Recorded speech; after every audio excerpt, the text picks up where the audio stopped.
Assalamualaikum warahmatullahi wabarakatuh.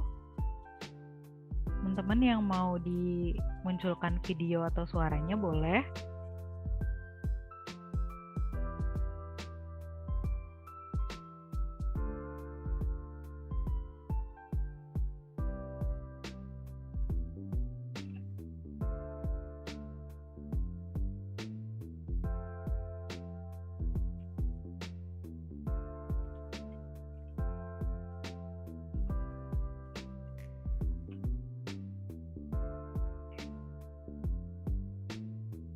Terima kasih teman-teman yang sudah mendaftar di acara sesi literasi informasi dari UPT Perpustakaan UAI.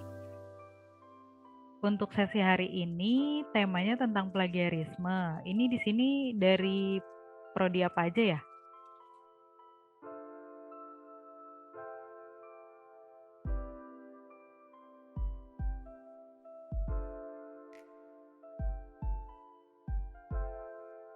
Campur kan ya atau ada?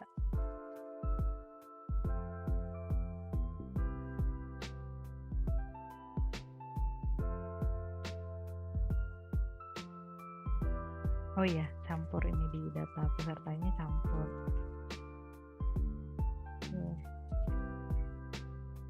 Jadi ini ada yang dari Tiongkok.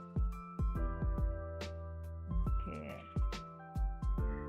Ini kita di sini karena ini bukan kelas kuliah ya, maksudnya kelas perpus aja. Jadi kalau misalnya ada yang mau unmute, langsung unmute aja.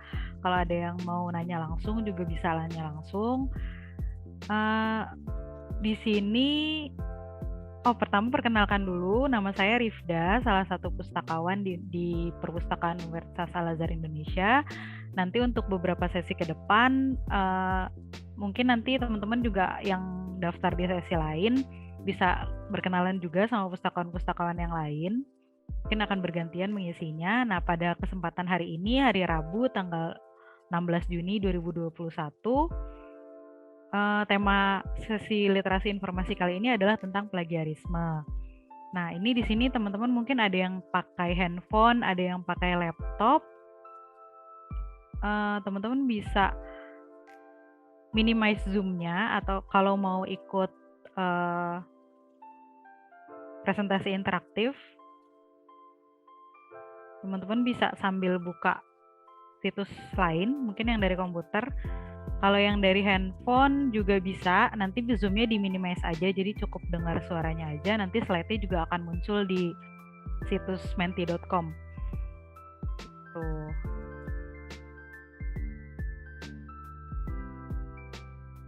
Oke.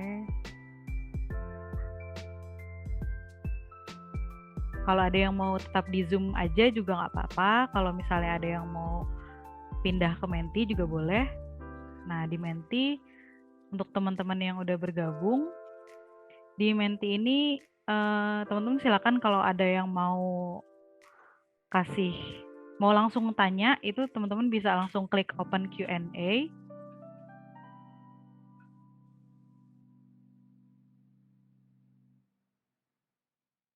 Jadi nggak perlu tunggu nanti di akhir. Kalau ada yang mau ditanyakan di setiap slide itu bisa langsung masukkan di open Q&A. Nah, Kak juga bisa berikan reaksi kalau teman-teman kurang nyaman untuk unmute atau menyalakan video, teman-teman bisa memberikan reaksi dengan mengklik emoji yang ada di menti.com. Baik. Nah, pertama ketika pertama kali mendaftar tentang sesi plagiarisme ini,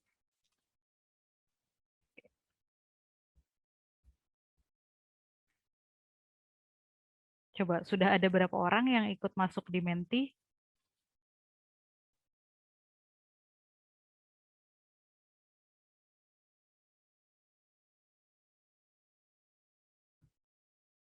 Ada lumayan banyak, ada 6, 9, 10, 11, 12.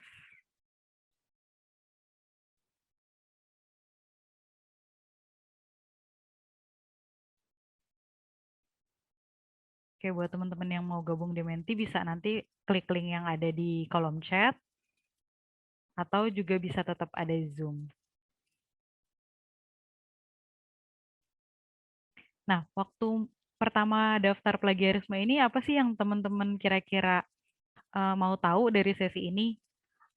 Apakah sekedar tentang definisinya atau apa nih contoh-contohnya atau tips dan triknya atau apa sih sebenarnya yang paling utama teman-teman pengen lihat dan pengen tahu dari sesi plagiarisme hari ini?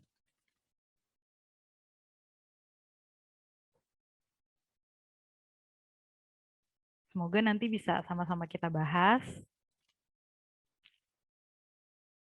Oke, ada contoh dan cara untuk mengecek plagiarisme. Oke, kita cek dulu ya. Ada tips dan trik untuk meminimalisasi plagiarisme, apa itu plagiarisme dan cara menghindarinya, dan penilaiannya tuh seperti apa sih gitu ya. Oke, ini alhamdulillah kayaknya akan kita bahas, semua bisa kita bahas pada hari ini, tapi nanti kalau ada yang kurang atau teman-teman merasa ada yang menurut teman-teman lebih baik atau teman-teman punya saran, itu bisa disampaikan langsung. Jadi di sini aku cuma berbagi ilmu aja, jadi kalau misalnya teman-teman ada yang mau koreksi juga silakan. Nah, pertama dari plagiarisme ini sendiri, kalau di Kamus Besar Bahasa Indonesia itu kata benda atau noun itu plagiat, yaitu pengambilan karangan, pendapat, dan lain sebagainya yang milik orang lain, kemudian teman-teman jadikan seolah-olah karangan atau pendapat itu adalah karya teman-teman sendiri. Misalnya menerbitkan karya tulis orang lain atas nama diri sendiri, atau menjiplak. Nah, pada dasarnya plagiat ini simpelnya sih menjiplak ya, seperti menyontek gitu. Nah, kalau menurut Peraturan Menteri Pendidikan RI nomor 17 tahun 2010, plagiat ini oh ada typo. Perbuatan sengaja atau tidak sengaja. Nanti kita akan bahas lebih jauh, kenapa sih Kak kok tidak sengaja bisa disebut plagiat? Kok ya kita aja kalau berbuat kesalahan nggak sengaja bisa dimaafkan gitu kan. Nah, kenapa kalau plagiat ini nggak sengaja kok tetap bisa dituduh sebagai plagiat? Nanti akan kita bahas. Dalam memperoleh atau mencoba memperoleh kredit atau nilai untuk suatu karya ilmiah dengan mengutip sebagian atau seluruh karya. Nanti kita akan bahas juga yang disebut sebagian seperti apa, yang disebut seluruh seperti apa, dan atau karya ilmiah pihak lain yang kemudian diakui sebagai karya ilmiahnya tanpa menyatakan sumber. Pertama ada ciri tanpa menyatakan sumber, tapi kemudian ada keterangannya lagi nih teman-teman, secara tepat dan memadai. Artinya meskipun teman-teman menyatakan sumber, tapi kalau sumber yang disampaikan itu kurang tepat atau kurang memadai, itu ya sama saja gitu. Itu bisa tetap disebut dengan plagiat.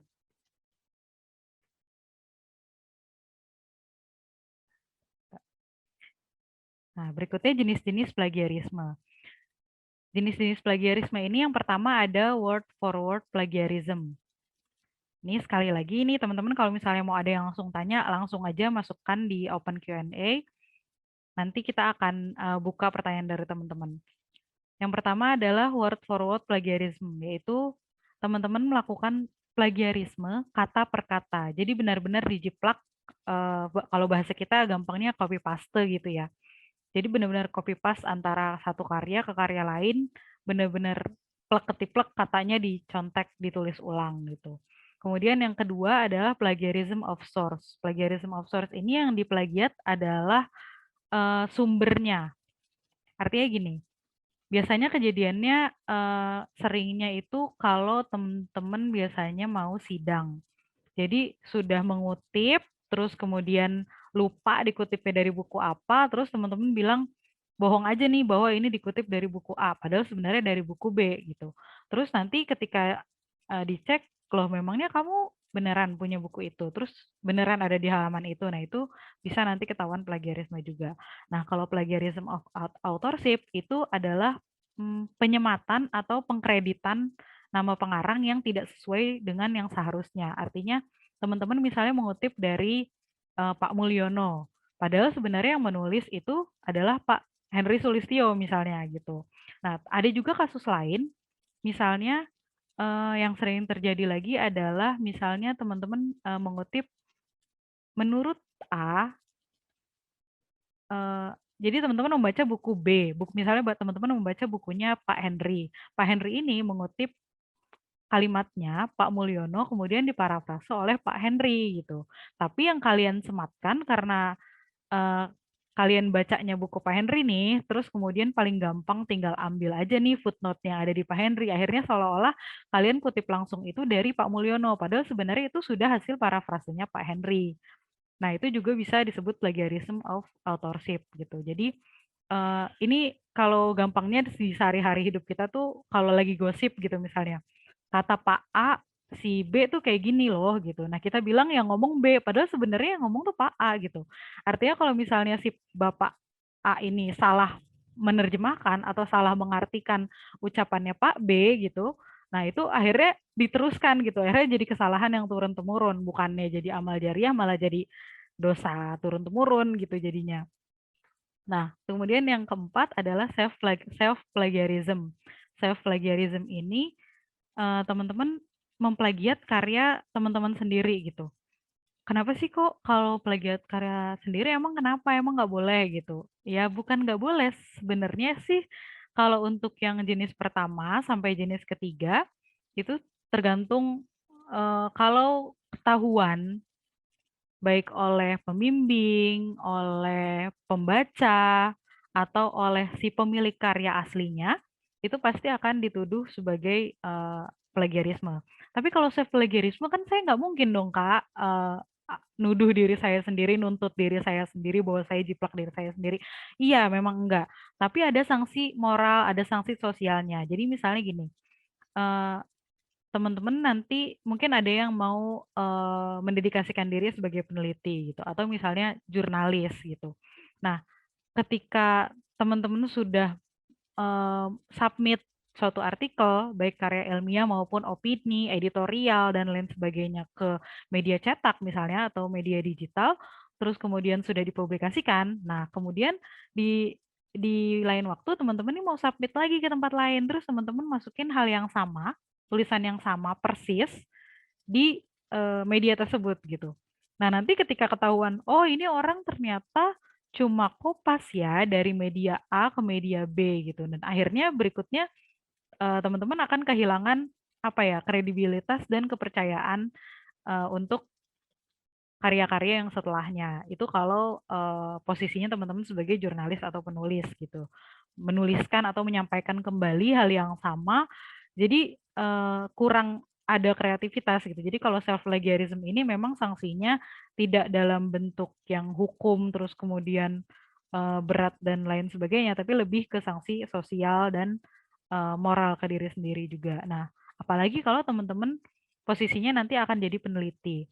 Nah, ketika teman-teman sudah meneliti A, kemudian itu hanya dirombak sedikit untuk masuk ke tempat lain gitu. Terus ya ternyata akhirnya jadi kredibilitas teman-teman sebagai peneliti pun akan diragukan karena sebenarnya penelitian yang teman-teman lakukan ini cuma mengulang apa yang sudah teman-teman lakukan, bukan suatu progres, bukan penelitian berkelanjutan gitu. Nah, selanjutnya, oh ya buat teman-teman yang baru gabung, kalau misalnya mau tanya atau ada yang ketinggalan, itu bisa langsung di kolom chat, nanti mungkin bisa dikirim ulang. Nah, itu jadi kita pakai dua, ada di Zoom dan ada di menti.com. Kalau teman-teman mau nanya langsung, itu bisa langsung ketik juga di open Q&A di menti.com. Nah, berikutnya setelah jenis-jenis plagiarisme ada juga bentuknya seperti apa sih gitu. Kalau tadi kan kita bahas soal jenisnya ya. Uh, ada yang authorship, ada yang plagiarism of source, ada self plagiarism. Nah, kalau bentuk plagiarismenya itu yang pertama adalah plagiarisme langsung. Dia mirip word for word tadi. Jadi benar-benar direct. Dari A ditulis ulang atau di copy paste ke B gitu. Benar-benar direct plagiarism. Nah, kalau yang kedua itu paraphrase plagiarism. Nah, paraphrase ini boleh nggak sih sebenarnya? Boleh nggak ya paraphrase itu? Teman-teman mungkin yang sudah dapat apa ya tentang bahasa Indonesia kalau sebelum pengambilan tugas akhir biasanya ada kan ya tentang penulisan bahasa Indonesia, ada materi tentang parafrase. Sebenarnya boleh atau enggak sih parafrase? Yang pertama, ya pasti boleh, karena kita dalam menuliskan karya ilmiah itu ada kutipan langsung dan ada kutipan tidak langsung. Nah, kalau kutipan langsung, teman-teman benar-benar harus mencantumkan eh, tanda petik buka dan tanda petik tutup. Atau misalkan ada beberapa kasus yang meskipun teman-teman nggak cantumkan tanda kutip, teman-teman nggak boleh parafrase. Misalnya undang-undang gitu. Nggak bisa teman-teman parafrase undang-undang gitu. Misalnya tadinya ada 10 ayat, terus sama teman-teman diparafrase jadi udahlah 2 ayat aja disimpulin, itu nggak bisa. Karena nanti di situ akan dicantumkan kan undang-undang nomor berapa, pasal berapa gitu misalnya. Nah, eh, kalau kutipan tidak langsung, artinya teman-teman harus parafrase, itu harus mengubah paragraf mengubah kalimat dari buku atau artikel jurnal yang teman-teman jadikan referensi menjadi kalimat teman-teman sendiri. Nah, itu boleh dilakukan dengan syarat kita balik lagi ke definisi plagiarisme yang tadi yang disampaikan dalam peraturan menteri. Meskipun mencantumkan sumber, kalau sumber yang dicantumkan itu tidak tepat dan memadai, itu tetap disebut plagiarisme. Artinya gini, kalau teman-teman baca buku A, terus teman-teman parafrase, ya kalau misalnya opininya sifatnya umum ya, jadi nggak akan agak sulit untuk dilacak ini parafrase ini sebenarnya bentuk plagiarisme atau bukan. Tapi kalau misalnya yang teman-teman parafrase ini adalah teori yang sudah dipakai orang banyak, terus teman-teman parafrase tapi teman-teman tidak mencantumkan sumbernya, terus nanti ada dosen yang misalnya sudah tahu bahwa itu memang teori dasar, itu bisa termasuk plagiarisme kalau tidak dicantumkan sumbernya. Yang kedua, teman-teman cantumkan sumbernya. Misalnya, teman-teman parafrase dari buku edisi 10 sebenarnya. Tapi, teman-teman lupa catat judul buku itu, terus tahun bukunya, cetakan keberapa, dan lain sebagainya untuk daftar pustaka. Tiba-tiba ketika menjelang sidang, teman-teman harus melengkapi daftar pustaka, teman-teman asal cari nih bukunya yang mana aja deh gitu. Tapi ternyata yang teman-teman masukkan di daftar pustaka itu tahunnya tahun lama dan bukan tahun baru. Sedangkan teman-teman parafrase dari kalimat yang berasal dari edisi terbaru yang sudah ada revisi. Nah, nanti ketika dicek di buku edisi lama, misalnya teman-teman tulis di daftar pustaka dari tahun 2004 misalnya bukunya, edisi pertama tahun 2004. Padahal sebenarnya teman-teman waktu parafrase itu dari buku edisi ketiga misalnya edisi revisi tahun 2010 gitu. Nah, ketika di cross check ke buku tahun 2004, beneran nggak sih ada kalimat seperti ini diucapkan oleh penulis ini, ternyata nggak ada. Nah, itu juga salah satu bentuk plagiarisme. Nah, yang ketiga itu bentuk plagiarisme yang paling niat. Yaitu patchwork. Patchwork ini ilustrasinya seperti kalau teman-teman buat karya kain, ada yang suka menjahit nggak ya? Misalnya kayak buat kerajinan tangan dari kain perca gitu. Jadi sebenarnya potongan-potongan kain ini teman-teman jadikan satu, terus teman-teman jahit, terus misalnya jadi tas atau jadi sarung yang sering itu jadi rok. Jadi benar-benar ya patchwork, teman-teman ambil dari A, dari B, dari C, terus disatukan dan tidak mencantumkan sumber gitu. Nah, itu yang disebut plagiarisme. Tapi kalau misalnya teman-teman menyadur dari banyak tempat, tapi teman-teman cantumkan sumber, itu tidak disebut plagiarisme. Hanya yang perlu diperhatikan adalah yang disebut karya ilmiah itu bukan misalnya tugas akhir, skripsi atau tesis, atau artikel jurnal. Teman-teman boleh mengutip dari tempat lain, dari A, dari B, dari C, terus kemudian cantumkan sumber. Tapi jangan lupa juga sertakan hasil pemikiran teman-teman gitu. Artinya kalau misalnya teman-teman sadur dari A, dari B, nah kalimat pertama misalnya memparafrase kalimatnya penulis A, kalimat kedua terus memparafrase kalimat penulis B. Nah, kalimat ketiga adalah hasil kesimpulan teman-teman dari membaca penulis A dan penulis B. Jadi tetap harus ada pemikiran diri sendiri. Kalau satu paragraf isinya atau satu halaman misalnya isinya full teman-teman cuma parafrase dari penulis A, penulis B, penulis C, itu sebenarnya bukan karya ilmiah tulisan teman-teman, tapi lebih ke pembuatan summary atau kesimpulan. Jadi ya teman-teman cuma buat resume aja, bukan menulis hasil karya ilmiah atau artikel tulisan teman-teman sendiri.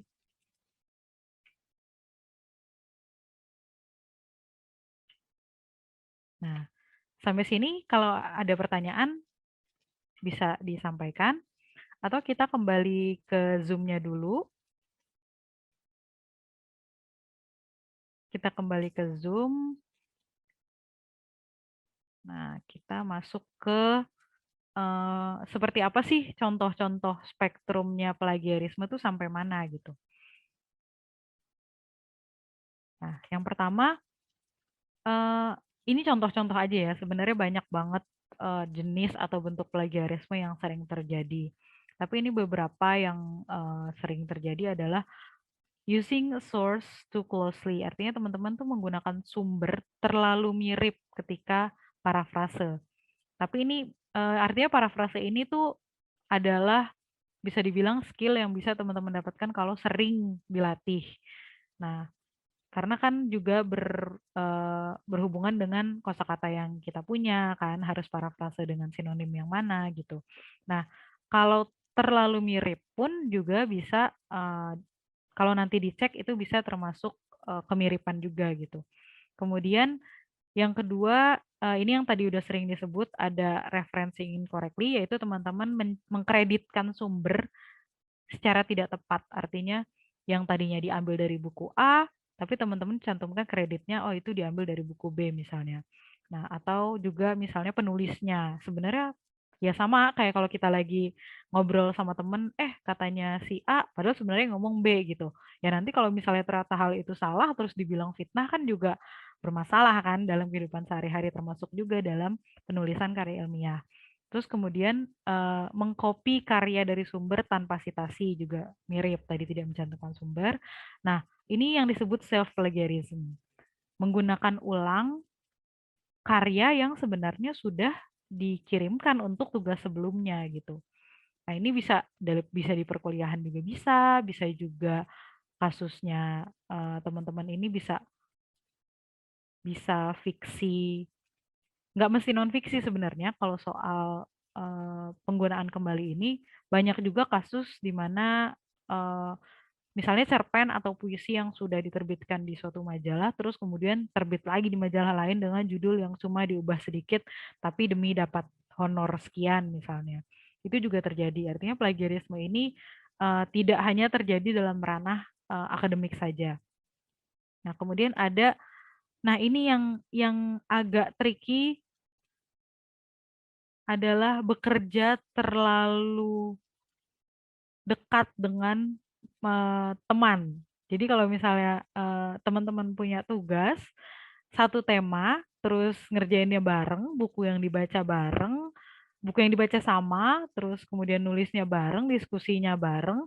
Nah, itu ada kemungkinan hasilnya akan mirip gitu. Nah, itu akan sulit menentukan siapa sebenarnya yang menjiplak siapa gitu. Nah, itu juga teman-teman harus hati-hati. Artinya sesama peneliti pun kalau memang artikelnya berbeda, artinya menjadi dua artikel terpisah itu harus benar-benar bisa dipisahkan. Mana yang menjadi fokus penelitian si A dan mana yang menjadi fokus penelitian si B. Jangan sampai meneliti bersama, artikelnya berbeda, tapi fokus penelitiannya sama gitu. Buat apa gitu kan, sebenarnya secara manfaat pun sebenarnya itu perlu dipertanyakan lagi gitu. Akan lebih baik kalau memang ingin menulis artikel jurnal seperti itu langsung saja berkolaborasi dan menjadi penulis pertama dan penulis kedua tapi dalam satu artikel atau dalam satu laporan penelitian yang sama. Nah, dua yang terakhir ini adalah tindakan plagiarisme yang sama sekali tidak bisa dimaafkan. Artinya bukan berarti yang lain terlalu ringan kemudian bisa dimaafkan. Enggak, itu tergantung juga nanti dari pemilik kebijakan, seperti misalnya ada dosen, rektor, dan lain sebagainya, atau pemilik karya asli. Sampai titik mana beliau mau memaafkan. Apakah dengan misalnya membuat surat terbuka, permohonan maaf misalnya terus selesai dan lain sebagainya. Tapi kalau sudah membeli, ini kita jadi rahasia bersama aja ya. Artinya ada beberapa pihak yang membuat jasa penulisan karya ilmiah. Nah, ada yang dari 3 juta, ada yang 7 juta, segala ya berbagai range harga. Itu artinya kalau teman-teman sudah membeli atau membayar seseorang untuk banyak kan ya joki-joki sekarang joki tugas itu sebenarnya itu juga perlu dipertanyakan dan itu bagian dari plagiarisme. Nah, kenapa di sini spektrumnya di sini disebut deliberate, sedangkan ini adalah pure practice? Karena kalau pure practice ini artinya bisa jadi berdasarkan ketidaksengajaan. Nah, kalau pure practice ini bisa jadi ketidaksengajaan. Misalnya, teman-teman cuma karena ya kosakata yang teman-teman punya masih belum banyak gitu, atau cara parafrasenya masih salah, atau misalnya lupa mencantumkan sumber, artinya lupa kan tidak sengaja ya, meskipun nanti kalau ketahuan ya tetap aja harus dikoreksi gitu. Tapi kalau sudah deliberate, ini memang dengan sadar melakukan tindakan plagiarisme. Nah, hal ini yang sulit sekali untuk dimaafkan. Nah, sudah ada beberapa pertanyaan yang masuk. Oke, nanti dijawab kalian yang di Menti dan yang di Zoom. Kenapa sih plagiarisme itu penting untuk dibahas dan harus diperhatikan gitu? Apakah memang benar-benar ada sanksinya gitu? Nah, ini dari sanksi secara hukum ya. Kalau sebagai mahasiswa ini ada beberapa em, tingkatan sanksi. Jadi yang pertama teguran. Kalau di Universitas Al-Azhar ada beberapa kasus, tapi mungkin yang nanti akan kita jadikan contoh kasus itu dari tempat lain. Ada teguran yang pertama, teguran ini bisa dari dosen, bisa juga kalau untuk teman-teman yang prodinya sudah mewajibkan pengecekan Turnitin untuk proposal skripsi misalnya. Nah, itu ada juga teguran dari perpustakaan. Jadi misalnya pertama teman-teman ketahuan, nanti kita akan lihat contohnya seperti apa. Teman-teman ketahuan melakukan manipulasi atau plagiat. Kalau masih di tahap pertama itu nanti ada kebijakan dari perpustakaan, masih diperingatkannya via pribadi, artinya langsung ke mahasiswanya kalau memang masih bisa ditoleransi atau masih pertama kali. Kemudian nanti kami tetap akan sampaikan ke dosen-dosen yang bersangkutan tanpa nama. Nah, tapi kalau kemudian berikutnya direvisi masih ditemukan kesalahan, baru disampaikan nama. Jadi supaya nanti tegurannya langsung disampaikan ke dosen bersangkutan ke mahasiswa yang dituju. Kemudian ada peringatan tertulis. Ada penundaan pemberian sebagian hak mahasiswa, misalnya penundaan pemberian ijazah atau penundaan pemberian nilai sampai revisi berikutnya kalau masih di tahap tugas. Kemudian ada juga pembatalan nilai kalau nilainya sudah keluar kemudian baru diketahui bahwa plagiat, itu bisa ada pembatalan nilai. Kemudian ada pemberhentian dengan hormat dari status mahasiswa, ada pemberhentian tidak dengan hormat dari status mahasiswa. Jadi ini ada kasus-kasus tersendiri sesuai dengan Peraturan Menteri Pendidikan Nomor 17 Tahun 2010. Nah, ada juga pembatalan ijazah apabila telah lulus dari proses pendidikan. Artinya mau teman-teman bayar, mau teman-teman apa ya, sudah merasa kalau sudah lulus gitu artinya bukan berarti itu selesai gitu. Beban penulisan tanggung jawab tugas akhir ini juga nanti kredibilitasnya akan dipertanyakan seterusnya ketika lulus, misalnya ternyata ada pembaca dari kampus lain atau dari kampus sendiri baca, loh kok ini sama ya sama karya dari skripsi lain yang saya juga baca nih sebagai referensi gitu. Terus ketahuan, itu juga bisa untuk membatalkan ijazah. Nah, kalau menurut Undang-Undang Nomor 20 Tahun 2003,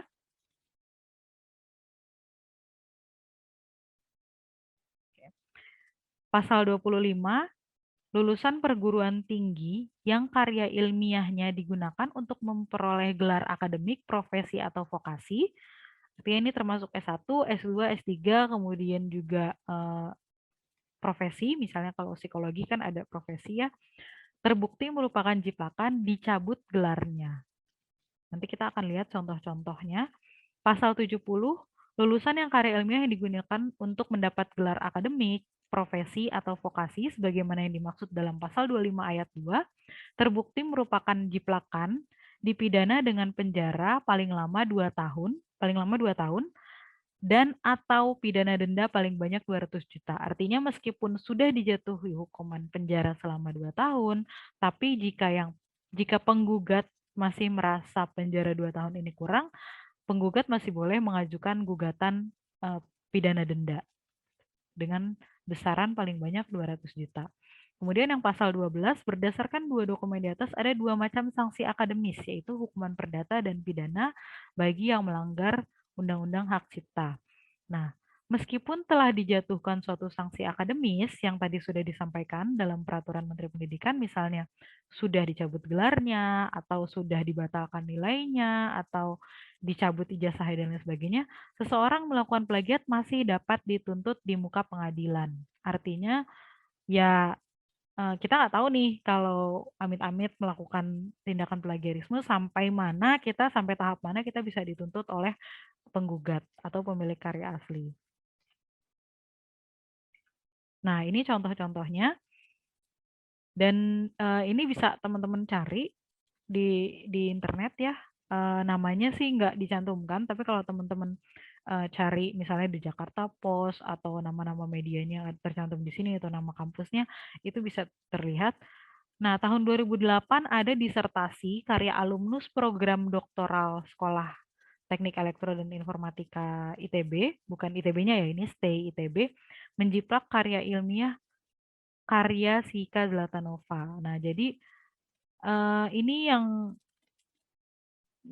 kalau misalnya teman-teman pikir bahwa oh nanti ya udah kalau saya jiplak nanti toh yang malu saya aja gitu. Itu enggak, karena ketika tahun 2008 ini yang malu ini juga banyak pihak, bukan hanya orangnya, bukan hanya pelaku plagiatnya, tapi juga ikatan alumnusnya juga minta maaf setelah program doktoralnya dicabut, juga nama ikatan alumnusnya juga ternodai. Artinya kalau nanti teman-teman, kenapa sih kok pengecekan plagiarisme di UAI ketat banget ya, atau misalnya kok ada peraturan kayak gini ya, kok nggak boleh gini ya, kok nggak boleh gitu. Kenapa? Karena sebenarnya pemberian materi tentang plagiarisme ini, pembekalan tentang plagiarisme itu bukan cuma tanggung jawab teman-teman sebagai mahasiswa aja, tapi juga teman-teman di perpustakaan, maksudnya pustakawan juga punya eh, tanggung jawab untuk memberikan eh, apa ya, pembekalan bahwa hal seperti ini loh yang disebut plagiat, hal seperti ini yang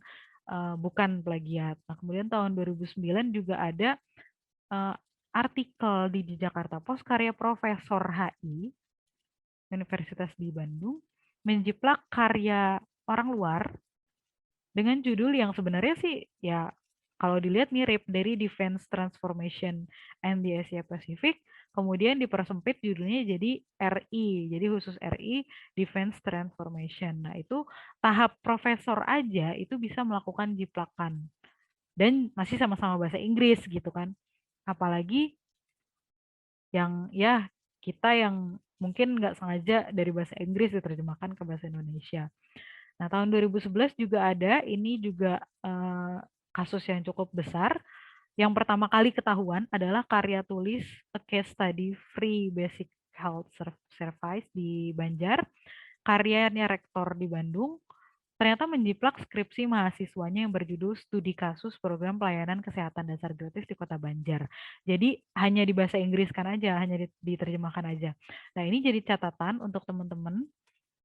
Jadi kasusnya itu ketika satu karya tulis ketahuan rektor, ini mungkin teman-teman ada yang sudah tahu, ada juga yang belum, bahwa di dosen-dosen ini ada jenjang, ada artinya kalau menulis karya ilmiah sebanyak berapa, kemudian nanti ada kenaikan jenjang dan seterusnya. Nah, artinya kalau dia bisa jadi rektor berarti jenjangnya sudah cukup tinggi, karya tulisnya yang ditulis juga sudah cukup banyak. Nah, ketika satu karya tulis ketahuan menjiplak, akhirnya semua karya tulis beliau di-track balik. Berapa banyak yang menjiplak skripsi mahasiswa, dan ternyata ada beberapa. Karena kejadian tersebut juga, satu kampus kenaikan jenjang dosennya ditunda. karena semua harus dicek lagi. Nah, ini catatan juga buat teman-teman yang sudah menulis skripsi, kemudian skripsinya ditulis ulang menjadi artikel jurnal, misalnya bersama dosen, itu teman-teman meskipun ya memang harus hormat, harus ada misalnya berterima kasih pada dosen pembimbing, tapi teman-teman juga punya hak atas karya yang teman-teman tulis. Kalau misalnya mau di-submit ke jurnal, mau diterbitkan sebagai artikel jurnal, teman-teman harus pastikan yang melakukan penelitian kan teman-teman. Yang jadi penulis satu ya harus teman-teman gitu. Biarkan dosennya menjadi penulis kedua. Atau kalau misalnya memang sudah sepakat menelitinya bersama, kemudian misalnya untuk skripsi cakupannya hanya eee, sampai satu desa misalnya, tapi kemudian pas mau jadi artikel jurnal, penelitiannya diperluas menjadi 2 desa. Nah, ketika menjadi 2 desa ini teman-teman posisinya sejajar nih antara dosen sama teman-teman, dosen bimbing dan teman-teman. Atau dosen bimbingnya punya andil lebih, terus kemudian dosen bimbingnya yang jadi penulis pertama itu masih nggak apa-apa. Nah, yang penting teman-teman tahu sampai batas mana sih sebenarnya pengkreditan, karya skripsi atau karya penelitian teman-teman ini untuk dijadikan karya ilmiah dosen. Jangan sampai nanti ketika ke depannya teman-teman udah kerja, terus kemudian ternyata dosennya ketahuan menjiplak, nah itu sebenarnya salah siapa? Apakah salah dosennya yang tidak izin kepada mahasiswanya, atau memang teman-teman nih yang kurang peka ketika teman-teman kasih artikel jurnal ke dosen, teman-teman langsung kasih gitu aja tanpa ada, ya udah nih Pak, Bu, terserah mau diapain artikel jurnal saya. Atau bahkan kalau misalnya ada, pemberian penyerahan tertulis, apalagi itu bisa jadi bukti bahwa teman-teman memang sudah menyerahkan hak cipta penulisannya ke dosen. Nah, itu juga, bahaya juga gitu. Kemudian tahun 2014 ada juga artikel, dosen di UGM, artinya, kampus yang cukup besar, kampus negeri, gagasan asuransi bencana, dia gelarnya PhD, menjiplak karya tulis dosen dari kampus lain dengan judul yang tidak jauh berbeda antara gagasan asuransi bencana dan menggagas asuransi bencana.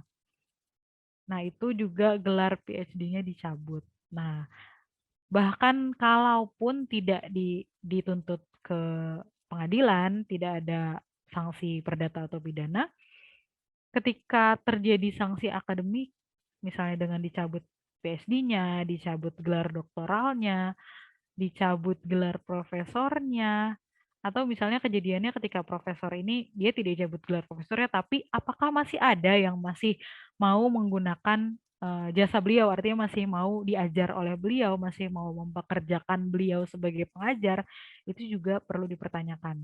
Ketika teman-teman menjadi peneliti, terus kemudian ada track record teman-teman plagiat atau mencantumkan sumber yang tidak tepat, ya ada tindakan-tindakan yang secara akademik dianggap tidak bermoral. Nah, kedepannya juga itu akan berpengaruh di karir dan kepercayaan teman-teman di mata publik.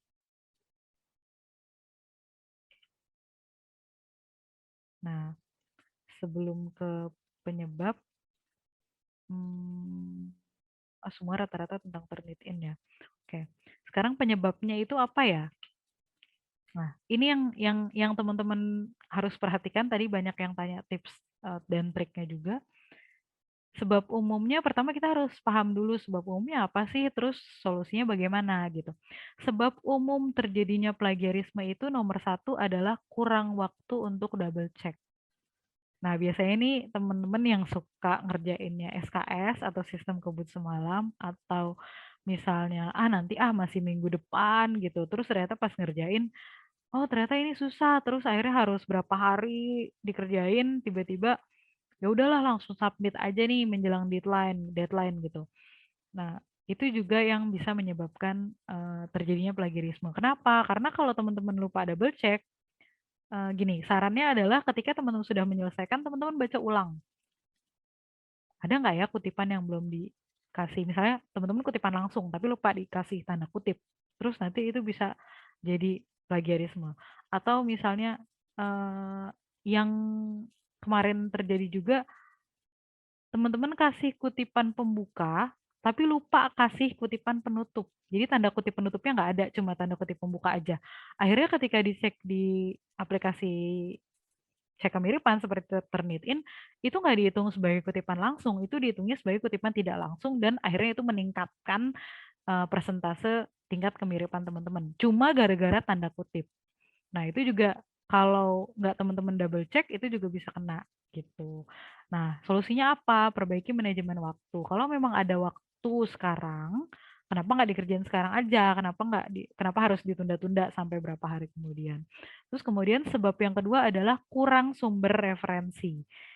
Biasanya nih, apalagi kalau misalnya udah ngerjainnya dari rumah gitu kan, banyak sekarang kuliah daring, teman-teman kurang sumber referensi, carinya di internet aja, terus juga nggak tahu cari di internet tuh gimana ya gitu. Terus ada e-resource dari perpustakaan tapi nggak tahu cara aksesnya, teman-teman WhatsApp aja ke perpus gimana sih cara cara aksesnya. Atau kalau misalnya teman-teman rame nih, misalnya berlima, bersepuluh, bilang aja chat ke perpus, bisa nggak kita diadain private nih bersepuluh atau berlima gitu untuk gimana sih cara bikin keanggotaan Perpusnas supaya kita bisa akses jurnal Perpusnas atau misalnya sebenarnya bisa nggak sih kita dapat akses e-book atau gimana gitu. Nah itu eee, bertanya. Kalau teman-teman sering dengar peribahasa malu bertanya sesat di jalan, itu di sini.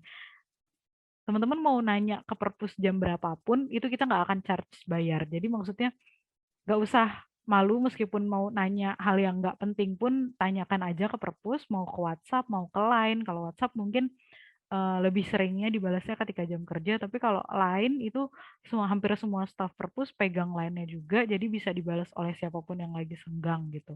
Email pun setiap hari pasti dibuka gitu. Jadi jangan jangan malu dan jangan sungkan untuk tanya, minta carikan sumber referensi, termasuk minta misalnya ada jurnal berbayar tapi saya nggak bisa buka, bisa nggak kalau request beli atau misalnya dicarikan eee, misalnya perpus kan kadang punya ikatan ya, misalnya ikatan sama perpustakaan lain, kerja sama perpustakaan lain, atau ikatan sesama pustakawan, terus nanti kita ada networking, misalnya ada yang punya akses untuk ke jurnal berbayar tersebut, itu bisa kita carikan juga.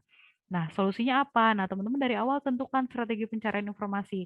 Kalau memang teman-teman butuhnya buku fisik, oh berarti harus cari kemana nih? Apakah ke Perpusnas, ataukah pesan ke Perpus UAI, terus nanti dikirim lewat kurir, atau teman-teman mau langsung cari sudah tahu kodenya tapi mau ambil langsung karena sekalian mau penelitian di mana, itu kontak langsung aja ke perpus. Tapi kalau teman-teman misalnya dalam kondisi sekarang nih ada sedang isolasi mandiri gitu misalnya, terus nggak bisa keluar rumah, ya teman harus tahu dong, berarti harus mencari informasi secara digital. Oh, e-resource apa aja yang bisa teman-teman akses, itu juga harus teman-teman pikirkan dari awal. Jangan sudah menunda waktu, H-1 baru mengerjakan, terus ya cari sumber referensinya asal, akhirnya ya udah jadi munculnya referensi yang berdasarkan dari blog, Wikipedia dan lain sebagainya. Kemudian sebab berikutnya adalah terlambat melakukan penelitian. Nah, karena gampang gitu ya, ngerasanya gampang, akhirnya teman-teman ya udah asal-asalan aja gitu. Terus solusinya yaitu perhatikan tahapan menulis.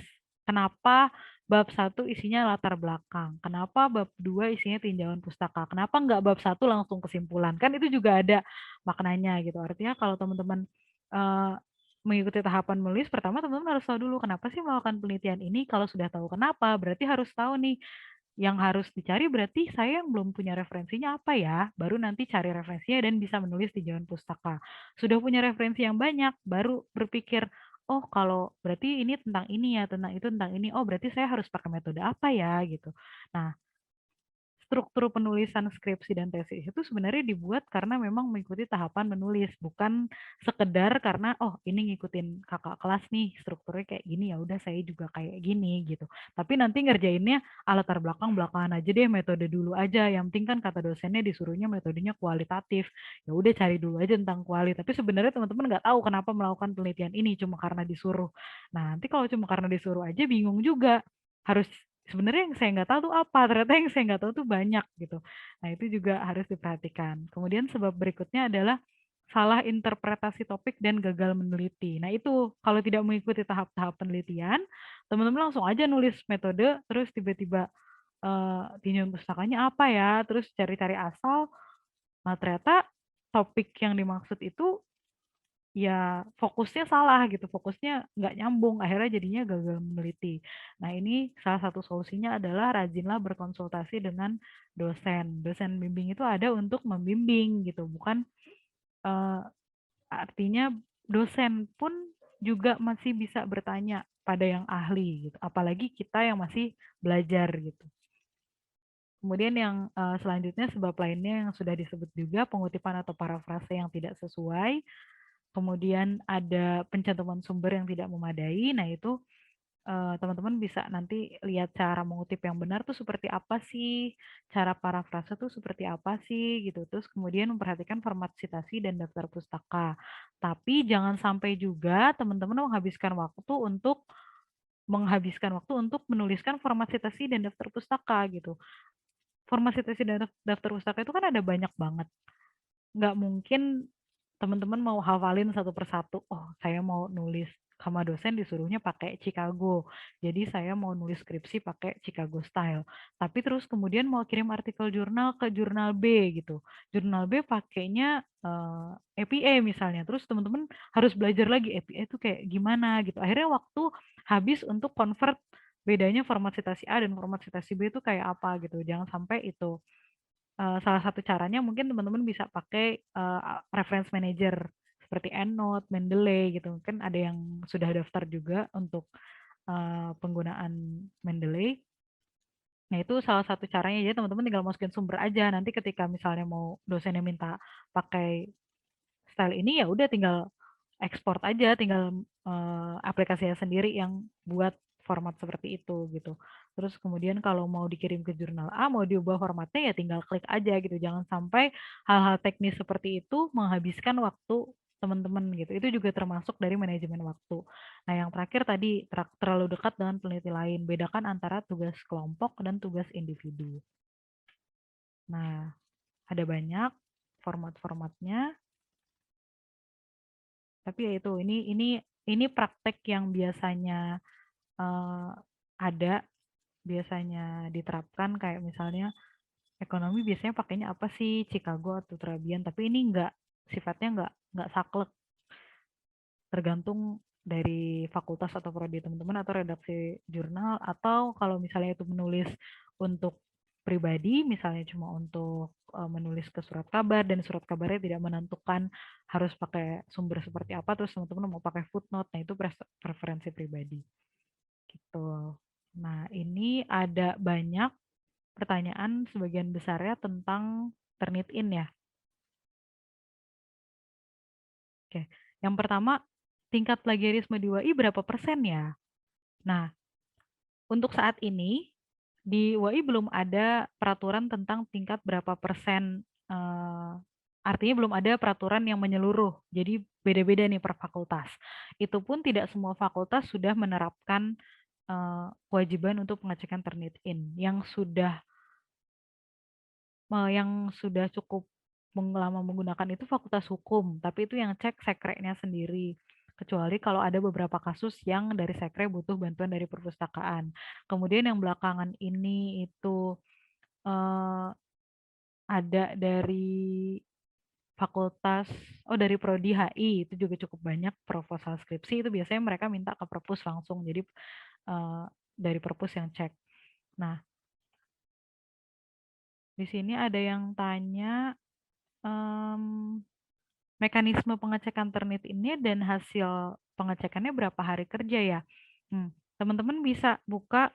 Jadi selama pandemi ini layanan perpus banyak yang jadi daring. Nah, terpusatnya di bit.ly/reclip.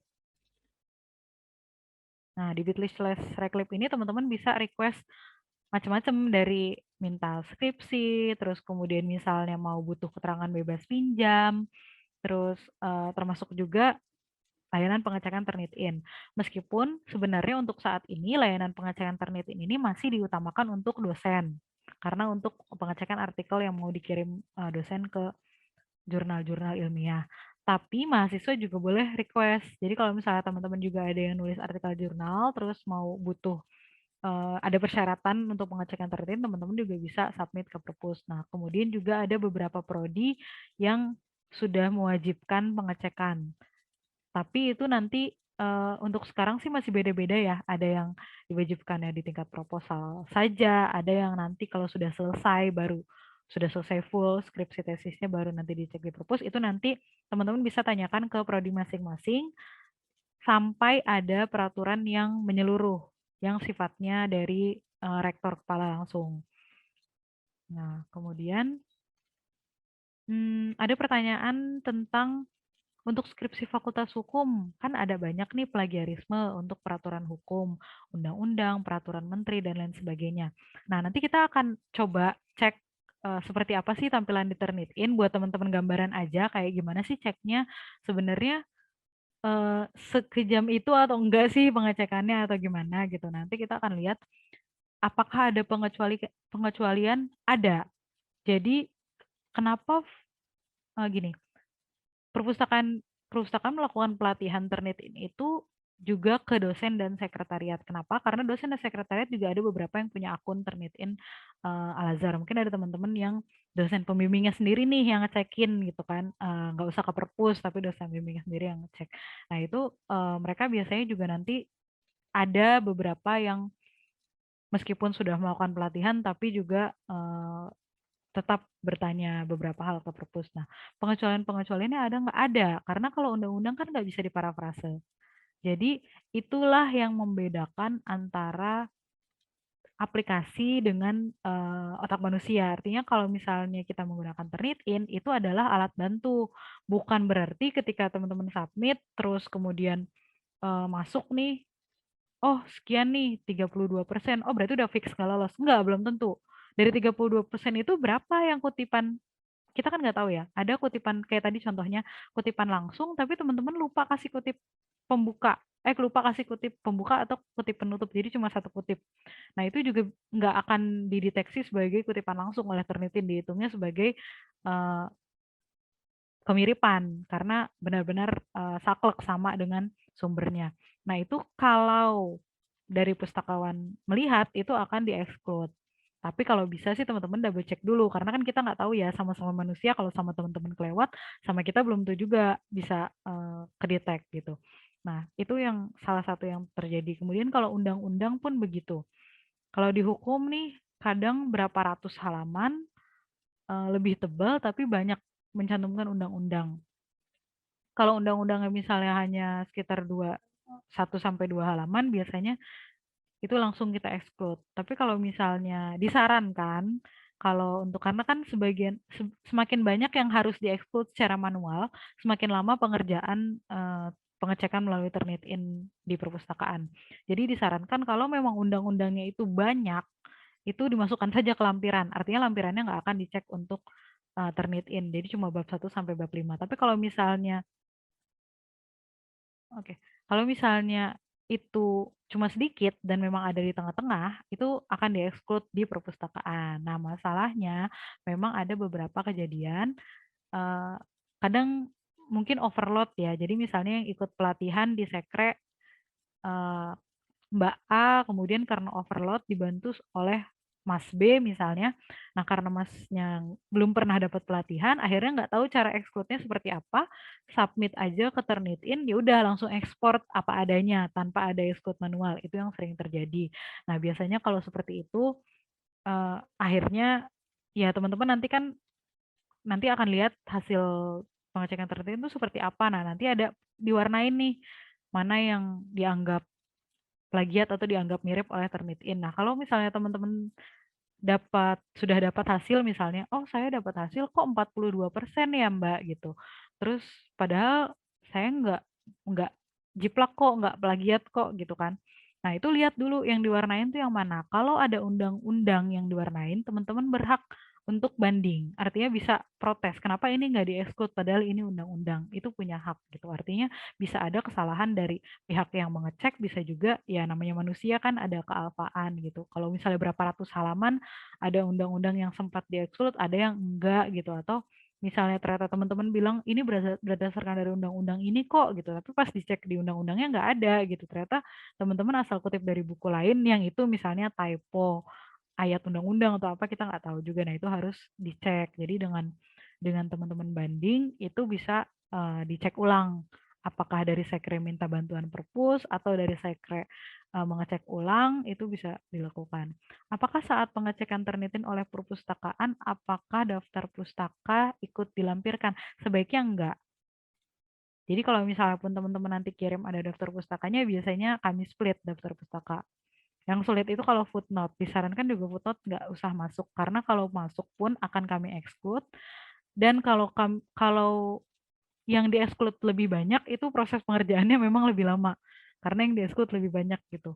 Akan lebih mudah kalau dari awal sudah di-exclude oleh teman-teman gitu.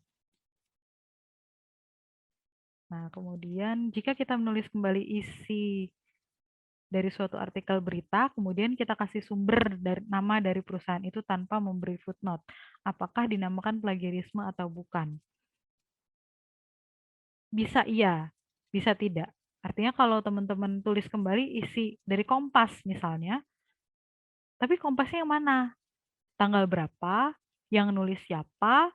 Kalau suatu saat, apalagi kalau misalnya berdasarkan kalau surat kabar misalnya ada yang mau kutip langsung. Jadi gini, kalau ketika menulis karya tulis ilmiah, lebih baik kan kita sadur langsung dari sumbernya, bukan dari orang yang menyadur.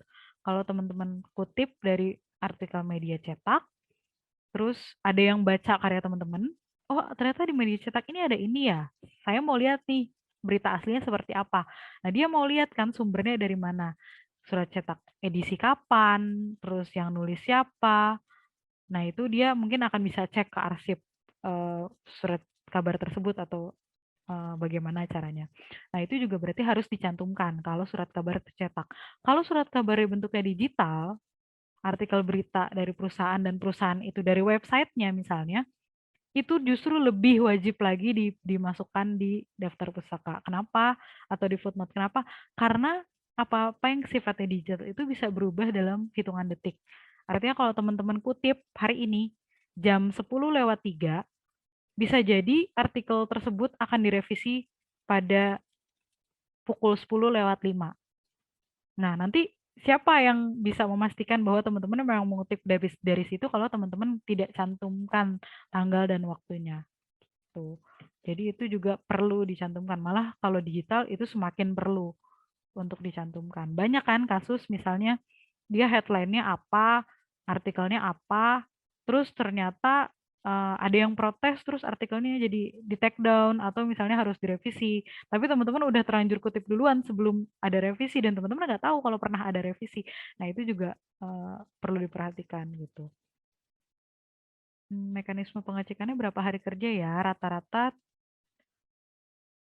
kayaknya 3 sampai 5 hari sih, tergantung.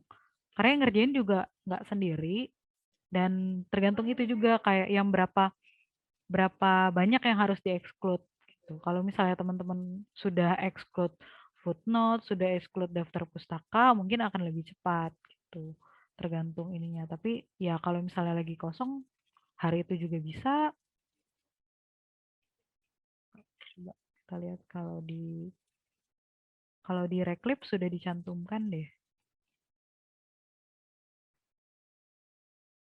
Di Reclip itu dicantumkannya ya 3 sampai 5 hari kerja.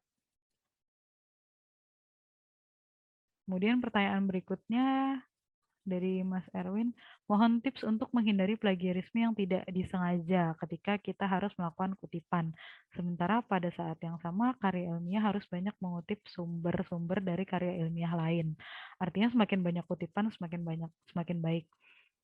Tadi ada beberapa tips selain manajemen waktu. Biasanya lupa nyatet itu kejadian kalau satu buru-buru. Jadi ambil aja dari sini, ambil dari sana, ambil dari sini, akhirnya lupa sumbernya di mana. Atau waktunya masih banyak tapi tidak disiplin. Jadi ketika menemukan satu sumber, diabaikan dulu, simpan aja lah dulu nanti, simpan aja lah dulu nanti gitu. Misalnya kadang-kadang, nah banyak kejadian yang simpannya itu cuma simpan alamat websitenya aja gitu. Nggak catat tanggalnya, terus waktu kalau misalnya lebih detail, nggak catat tanggalnya, terus pas waktu mau nulis daftar pustaka ternyata si artikel tersebut sudah direvisi gitu. Di tanggalnya kita nggak ingat tanggal berapa, kita kutipnya dari tanggal berapa ya waktu waktu itu gitu. Jadi nggak bisa di cross check lagi.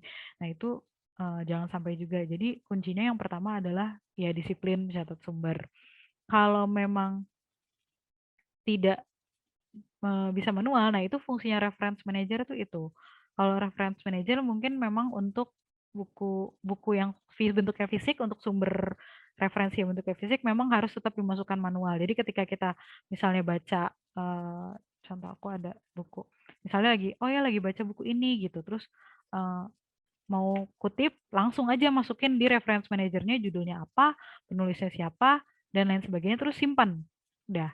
Nah, kalau misalnya teman-teman merasa kesulitan pakai reference manager yang bentuknya aplikasi, belum tahu misalnya caranya gimana, belum sempat belajar, di Microsoft Word pun ada fitur untuk simpan referensi. Jadi nanti pas buat daftar pustaka tinggal ekspor dari semua yang disimpan itu.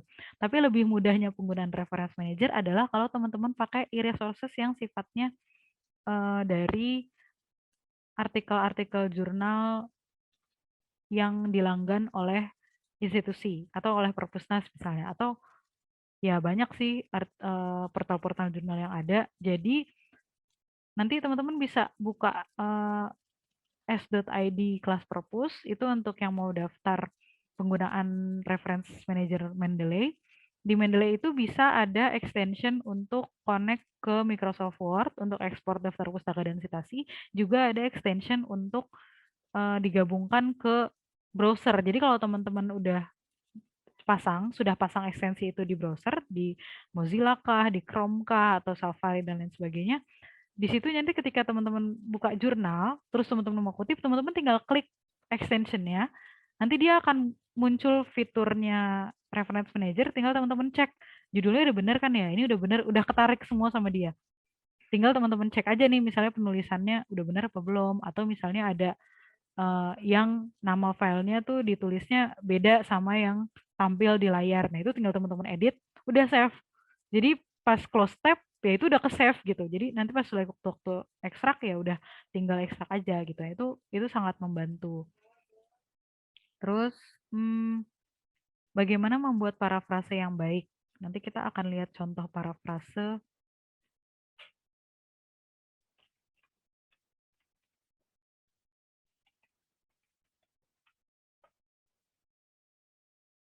Contoh parafrasenya nanti kita akan lihat nanti ya sekalian diternetin bagaimana cara membuat parafrase yang baik terutama untuk bagian teori dalam karya ilmiah yang harus mengutip sumber teori secara utuh. Parafrase ini nanti mungkin bisa dikonsultasikan juga ke dosen pembimbingnya atau dilihat sesuai konteksnya. Ada beberapa teori yang tidak bisa diparafrase. Ada juga yang ya kita nggak apa-apa parafrase gitu. Asalkan maknanya sama. Nanti coba aja kalau misalnya mau cek teman-teman parafrase dari misalnya dari kalimat paragraf A terus teman-teman parafrase ke paragraf B, minta temennya baca. Ini maksudnya sama nggak ya apa yang saya tulis ulang sama yang di buku gitu.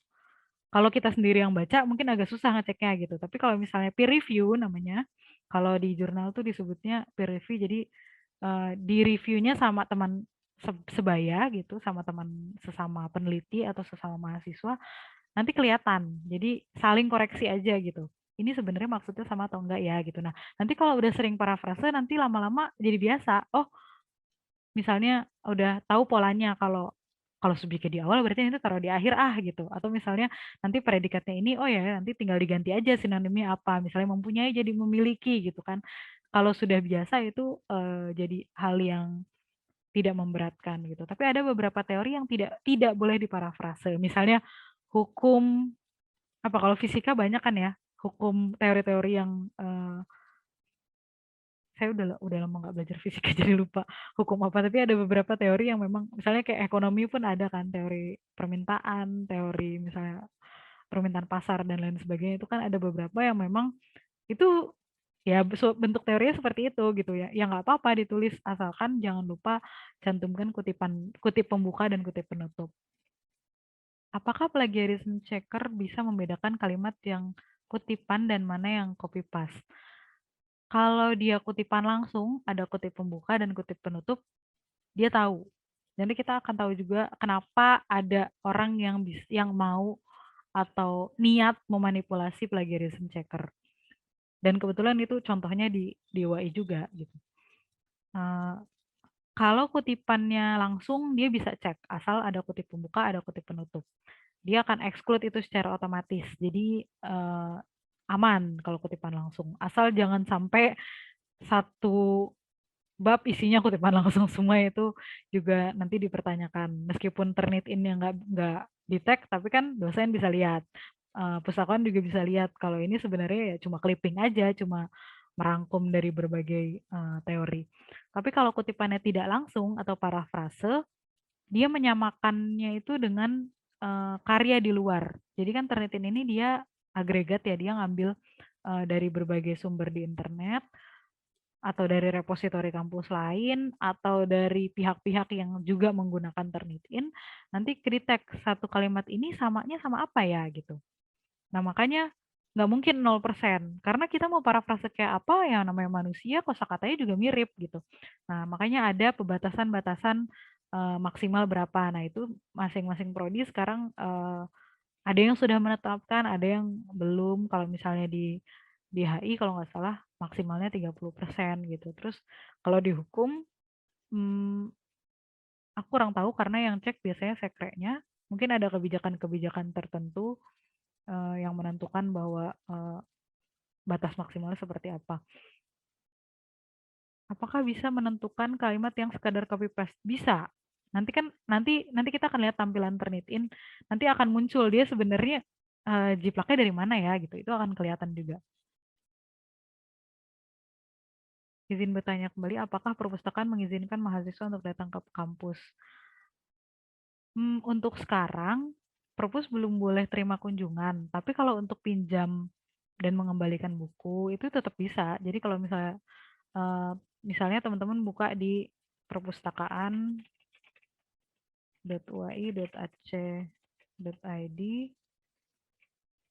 katalog online. Nah, di situ bisa, aduh, oh ternyata ada typo sebentar. Nah, itu bisa cari dulu koleksinya apa yang dibutuhkan. Nah, nanti kontak aja ke WhatsApp atau ya paling gampang sih ke WhatsApp sih, karena setiap hari kan pasti ada yang standby ya di kampus. Nanti mau pinjam buku itu, kalau misalnya mau ambil langsung, itu boleh datang, nanti sudah disiapkan kartu dan segala macamnya, tinggal ambil dan tanda tangan aja. Atau kalau misalnya mau dikirim pun juga nggak apa-apa. Jadi cuma nanti jasa kurirnya ditanggung sendiri. Misalnya mau lewat uh, GoSend atau GrabSend atau Antar Aja atau apa, atau pos juga waktu itu pernah ada juga nggak apa-apa. Perpanjang pun nggak mesti datang ke kampus gitu, bisa lewat WhatsApp. Jadi uh, butuh beberapa referensi yang dari skripsi mahasiswa, juga untuk ruang skripsi sama sekali nggak buka, tapi kami bisa kirimkan file digitalnya. Jadi nanti bisa cari skripsi yang dibutuhkan apa, nanti buka di Reclip itu, nanti request di bit.ly/Reclip itu bisa request skripsi yang dibutuhkan.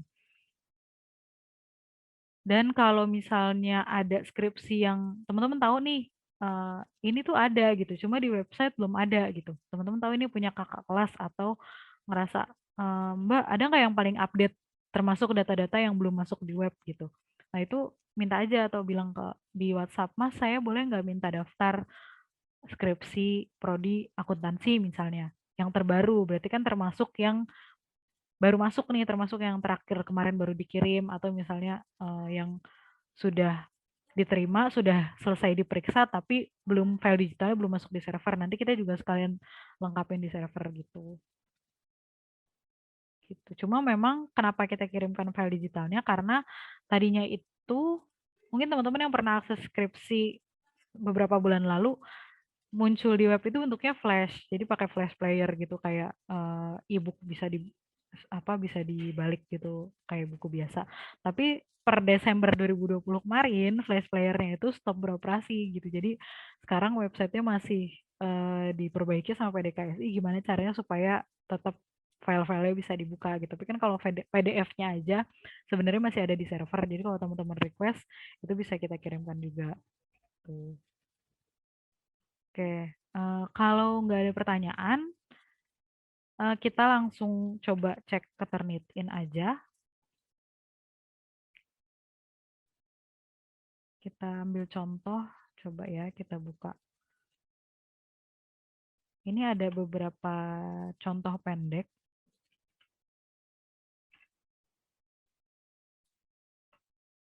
Karena ini contoh aja ya. Jadi aku cuma siapin satu paragraf.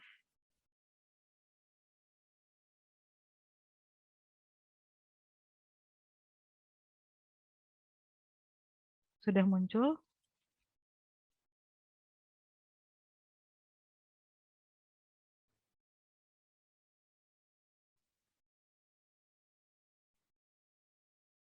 Oke. Ini ada satu paragraf contohnya. Kita akan coba cek paragraf ini di Turnitin, tampilannya seperti apa.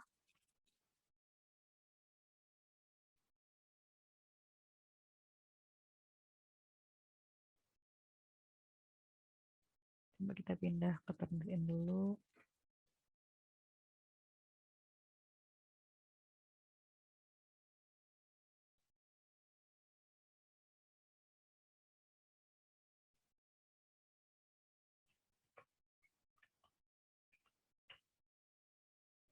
Nah, ini tampilannya seperti ini. Kita ambil contoh, misalnya kita akan coba satu paragraf tadi.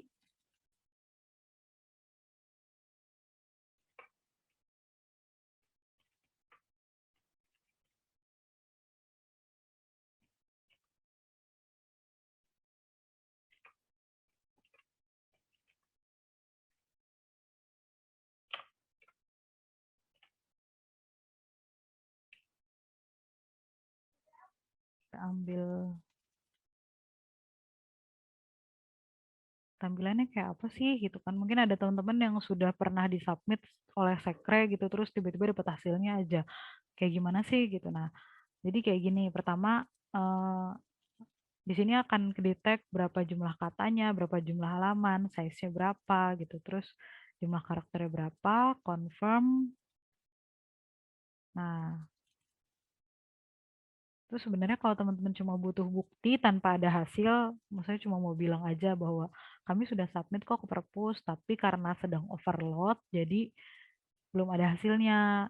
Nanti kami bisa kirimkan ini beserta estimasi kira-kira selesainya tanggal berapa misalnya.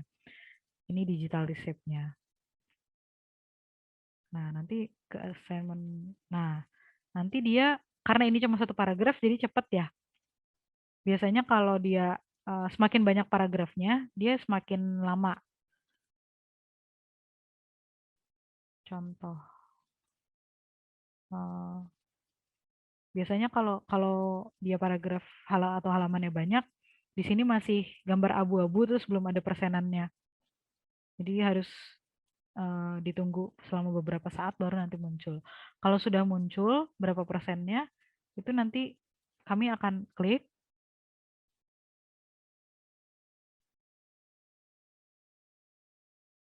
Terus, bentar, kita share screen langsung aja deh.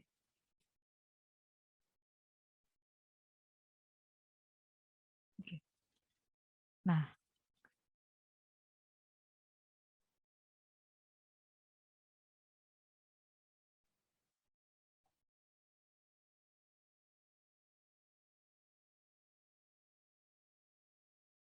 untuk footnote lebih baik tidak dicantumkan saja atau cukup daftar pustaka. Hmm, kalau mau kirim full nggak apa-apa sih, tapi kalau misalnya footnote sih, kalau misalnya kan ada footnote-nya, disarankan kirimnya bentuknya Word aja supaya nanti eh, kami exclude-nya juga lebih mudah. Atau tetap dicantumkan juga nggak apa-apa, tapi proses dibalasnya mungkin akan lebih lama. Nah, ini ternyata semua hasil copy. Nah, di sini bisa kelihatan dia copy dari mana sih? Oh, ternyata dari sini. Dari fadlirahmanblog.wordpress.com gitu. Ini contohnya ya. Jadi kelihatan. Dia copy dari mana? Oh, dia copy dari sini tapi cuma diambil kalimat di akhir sama kalimat di awal gitu. Nah, kalau full, aku mau ambil full tapi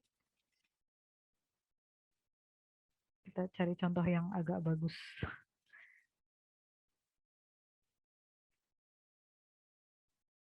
Coba ya, permintaan mahasiswa kita ambil.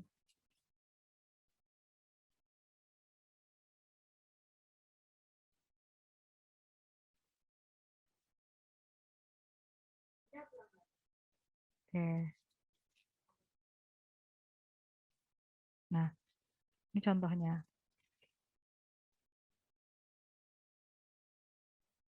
Jadi semua ada kodenya gini. Misalnya ini, oh ini nomor 19, dia ngambilnya dari mana. Nah, ini belum tentu juga dari Blogspot. Kalau kita buka, oh ternyata ada beberapa sumber nih yang mencantumkan kalimat seperti itu. Karena kan ini cukup umum ya, suatu negara adalah suatu hal yang sangat penting. Nah, ini cukup umum, artinya bukan teori yang sebenarnya di copy dari mana gitu. Nah, ini semua ada. Nah, nanti bisa bisa bisa kami exclude kalau misalnya ada undang-undang.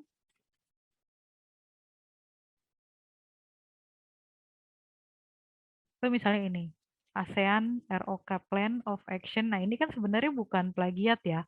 Memang nama nama eventnya, nama dokumennya itu memang Plan of Action gitu. Nama ini bisa di-exclude. Misalnya nomor 8, kita lihat nomor 8. Nah, ini sumbernya ada banyak. Ada yang dari SlideShare, ada yang nah ini bisa kita exclude. Yang mana sih? Kita cek nomor 8, oh berarti bisa kita exclude gitu. Ini bukan, terus kemudian kita exclude, nanti kalau sudah di-exclude, nah ini bisa berubah kalau memang sebanyak itu. Tapi bisa juga nggak berubah karena kan ada yang kurang dari 1%. Ini sih udah cukup bagus sih karena 12% kan asalnya. Biasanya kalau memang dia batasnya 30% terus sudah di bawah 20 ya segini pun sudah cukup gitu karena ya kita udah cukup tahu bahwa ini memang hasil karya sendiri gitu. Kalau yang dikirim PDF untuk saat ini sih belum ada peraturan ya mau dikirim PDF atau dokumen. Dua-duanya nggak masalah. Cuma kalau dokumen itu disarankan nanti pas upload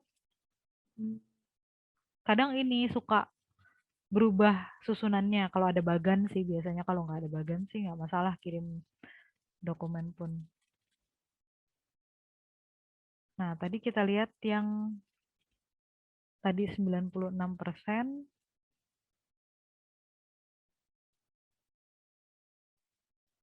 Contoh manipulasi itu kayak apa sih gitu?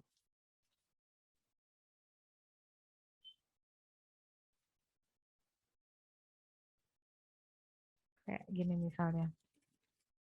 Asalnya gini.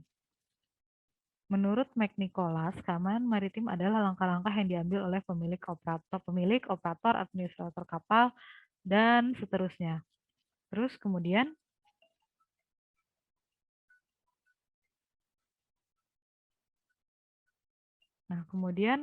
di parafrase, jadi seperti yang ditunjukkan oleh McNicholas, keamanan laut adalah cara yang diambil oleh pemilik.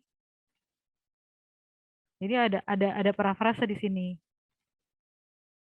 dari yang asalnya menurut McNicholas, keamanan maritim adalah menjadi seperti yang ditunjukkan oleh McNicholas, keamanan laut adalah cara yang diambil oleh pemilik dan seterusnya. Nah, kita akan coba masukkan hasil revisi parafrasenya di internetin lagi.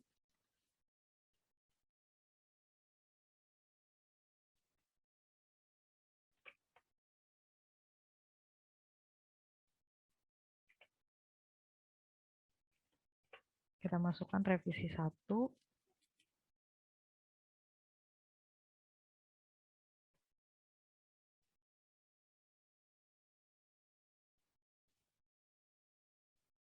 confirm. Nah, ini kalau belum muncul dia biasanya kayak gini. Ada progress dulu, nanti kita refresh, baru dia muncul, revisi 1. Nah, dia 0%, artinya benar-benar nggak ada kemiripan. Benar-benar nggak ada kemiripan, terus, tapi di sini ada tanda seru. Nah, ini harus dilihat nih. Wah, dia 0% nih, tapi kenapa ya? Kok, bentar, contoh paragraf. Nah, nggak muncul ya, oh ya.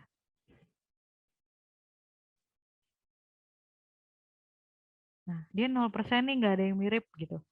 Tapi kok ada tanda seru ya tadi? Nah, kita cek di sini. Ada flag. Kenapa ya? Oh, ternyata ada dicurigai ada usaha untuk memanipulasi Turnitin. Kita buka apa sih? Ada bentuk manipulasinya. Oh, ada hidden text. Apa sih hidden text? Nah, hidden text ini biasanya banyak yang melakukan ini. eh saya nggak tahu nih teman-teman, semoga aja nggak ada gitu ya. Tapi waktu waktu aku kuliah ada yang misalnya batasan, kalau dulu dulu belum ramai ini ya, belum ramai tentang pengecekan plagiarisme, lebih ke misalnya disuruh menulis esai sebanyak 3.000 kata. Tapi kemudian karena waktunya mepet, cuma dapat 2.500 sekian atau 2.700 sekian, terus akhirnya ditambahkan kalimat-kalimat yang kemudian diubah warnanya menjadi warna putih supaya di counternya, di word counternya Microsoft Word itu sampai 3.000 kata misal. Nah, kalau di sini hidden text itu seperti apa sih? Nah, seperti ini kelihatan. Jadi ternyata dimasukkan tanda kutip supaya tidak terdetek bahwa ini nanti dianggapnya itu kenapa tidak terdetek karena disangka kutipan langsung. Nah, tapi di Turnitin ini bisa cek mana yang warnanya diubah. Jadi cara-cara kayak gini tuh sebenarnya lebih baik teman-teman nggak usah lakukan karena kalau dilakukan malah bikin malu. Jadi kayak malah bikin nama teman-teman jadi jelek entah di mata dosen atau karena kan ini pasti akan dilaporkan. Nggak mungkin enggak gitu. Lebih baik kalau memang waktunya tidak cukup, lebih baik minta perpanjang aja tapi parafrase atau misalnya memang 32%, misalnya tadi ada contohnya 32%, dilihat lagi aja warnanya apa, mana aja yang kena dianggap plagiat atau dianggap mirip, nanti itu tinggal diparafrase. Kalau memang udah ada undang-undang, minta dicek ulang. Tadi ada yang tanya gimana ya cara eh, mengurangi persentasenya, bisa di-exclude nih, bisa. Tinggal teman-teman tanya aja, ini yang cek boleh nggak minta, teman-teman bisa screen cap misalnya. Eh, kadang kan ya namanya manusia mungkin ada yang nggak kebaca full gitu dari sekian banyak skripsi yang masuk, masa iya sih benar-benar dibaca semua gitu. Dosen bimbing kan udah baca ya, jadi kan apalagi kalau dari perpus atau dari sekre kan kami nggak punya hak sebenarnya untuk ubah atau minta revisi isi, kecuali ini dalam konteksnya kan karena ada kemiripan dengan karya lain. Jadi kalau misalnya ada yang ke-skip, terus teman-teman 32% nih, tanggung mau mau direvisi tuh teman-teman tahu nih ini kebanyakan gara-gara undang-undang, tapi mungkin yang ngecek tadi kasusnya misalnya dia overload terus dibantuin temennya dan temennya nggak inget untuk cek exclude undang-undang gitu kan. Mungkin kita kan nggak tahu ya ada kejadian seperti itu. Itu lebih baik teman-teman screen cap bahwa ada part undang-undang yang masih berwarna. Nanti kita lihat contoh hasilnya sebentar. Contoh hasilnya itu seperti bentar ya, aku cari dulu contohnya seperti apa sih supaya bisa direvisi.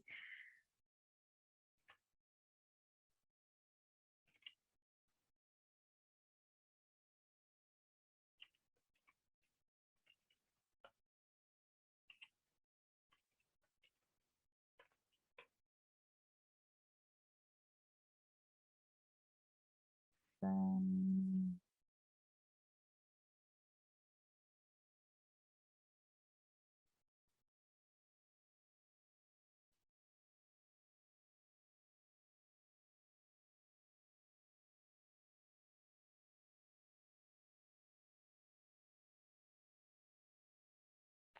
18 sebelumnya.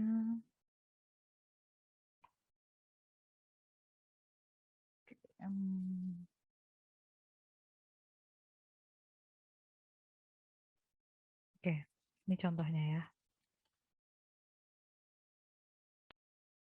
Nah, jadi pertama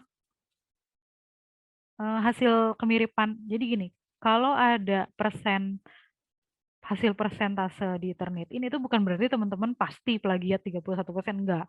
Itu adalah indeks kemiripan, similarity index. Ada beberapa similarity index yang nanti juga harus dilihat mana yang di-exclude gitu. Misalnya sekedar apa ya, struktur, misalnya struktur bab 1 pendahuluan, ya di semua skripsi juga bab 1 pasti pendahuluan itu harus di-exclude gitu. Kalau didetek sebagai kemiripan oleh Turnitin. Nah, ini ada contohnya yang pertama kali, jadi batasnya dia itu 30%. Terus ternyata pas hasil pertama dia 31% gitu. Nah, itu kan tanggung ya 1% lagi, berarti kan dia tinggal parafrase sedikit aja dia bisa lolos dari batas maksimal yang 30%. Akhirnya setelah dikirim, jadi nanti hasilnya tuh kayak gini. Teman-teman akan dapat berapa persen, terus kemudian sumbernya dari mana aja, dan kami tetap highlight mana aja sih yang kena.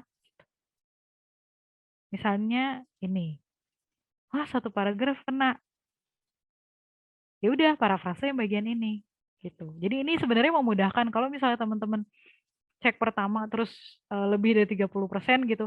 Jangan stres dulu, kecuali kalau teman-teman misalnya kemiripannya benar-benar di atas 50%, ya itu muhasabah dulu kenapa bisa 50%, itu kopasnya dari mana aja gitu.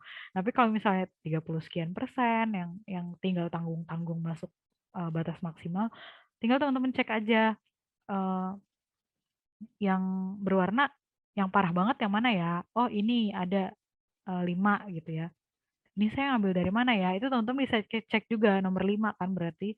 Oh, berarti ini dia ngambilnya dari, oh banyak ngambil dari Neliti dulu. Oh, berarti dia ngambil dari skripsi lain. Jadi ada neliti.com ini isinya repositori apa ya? Kayak search engine untuk teman-teman cari skripsi berbagai kampus lain gitu. Dia agregat kumpulin jadi satu.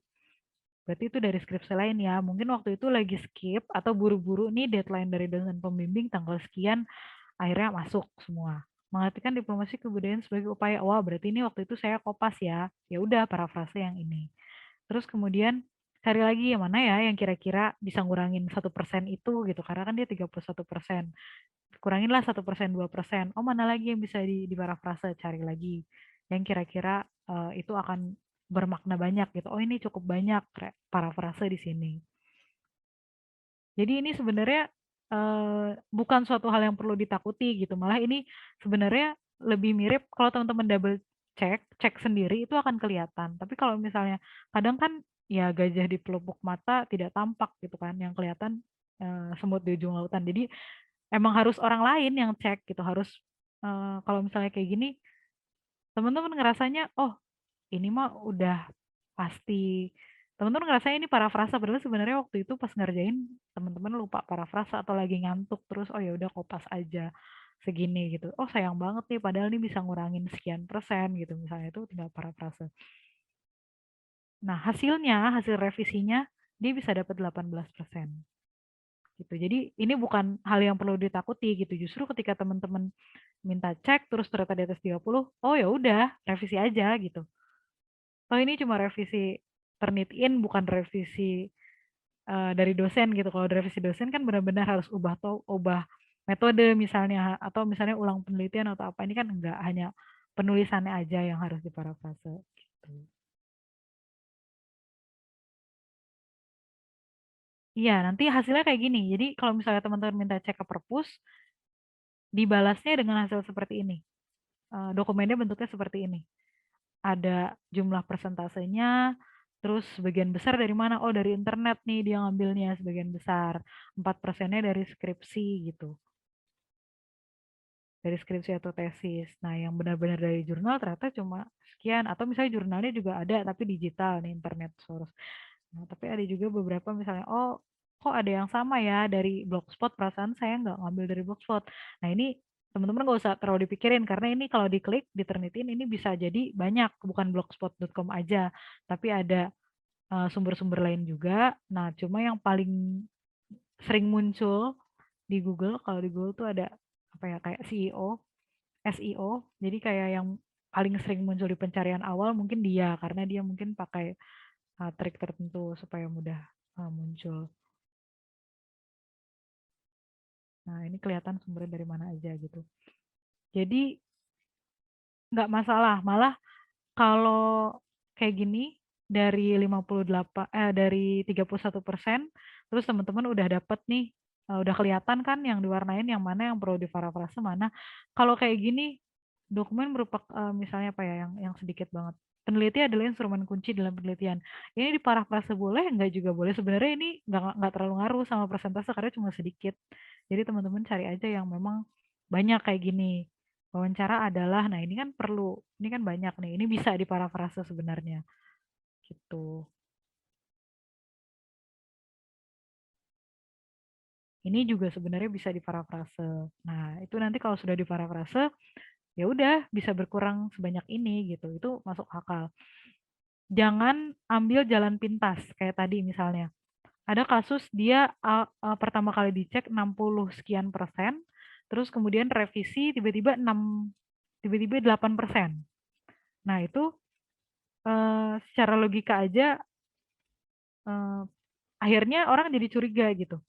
Jadi malah yang tadinya ceknya sekilas-sekilas, kemudian jadi penasaran, emang seberapa banyak kan diparafrase sampai bisa berubah sedrastis itu dari 60%-an jadi 8%-an. Apakah memang secara konten berubah, artinya memang dia mengubah fokus penelitian, mengubah topik penelitian, mengubah metode dan segala macamnya.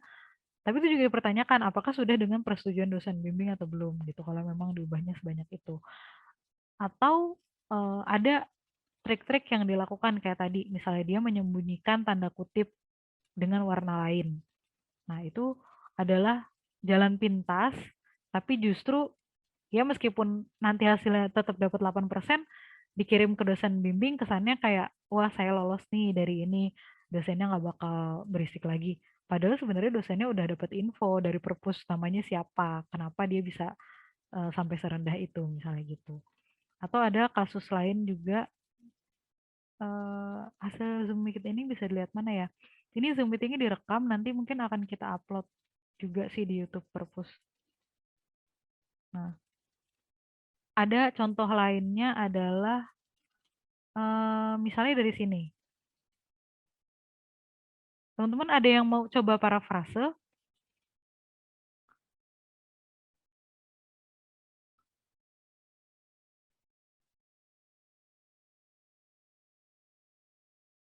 Ini sengaja nggak diinfo, tapi tadi ada beberapa teman-teman yang aktif bertanya, nanti akan kami kirimkan mungkin saldo e-wallet, nanti bisa kontak. Namanya kan ada ya di form. Kalau yang namanya nggak ada di form, nanti eh, akan dipilih oleh teman-teman dari Perpus. Coba ada yang mau coba parafrase satu kalimat aja yang dimerahkan. Nanti kita akan bedakan dengan contoh lain. Ada yang mau coba? Boleh raise hand atau mau langsung ketik di chat.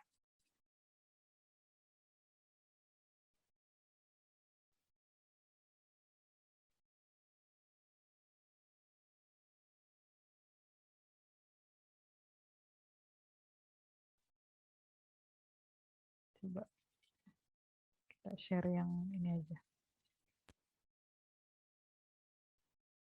Nah, ada yang mau coba parafrase?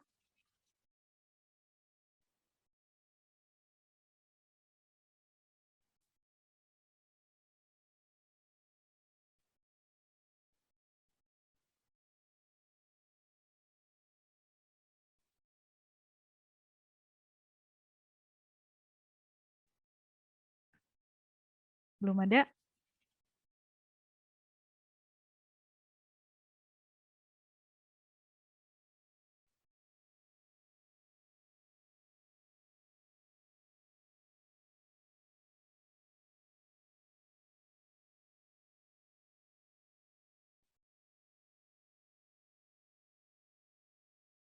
Belum ada yang mau coba parafrase? Oke, kita langsung ke contohnya aja.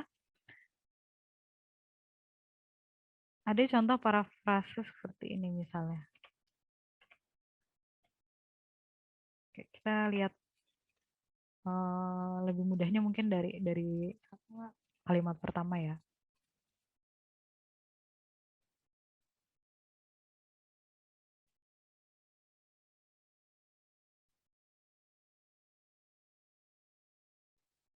Oh, ada yang coba kirim parafrase kesulitan ketika menyusun. Coba kita share lagi, ada yang mau coba parafrase ternyata untuk kalimat kedua ya.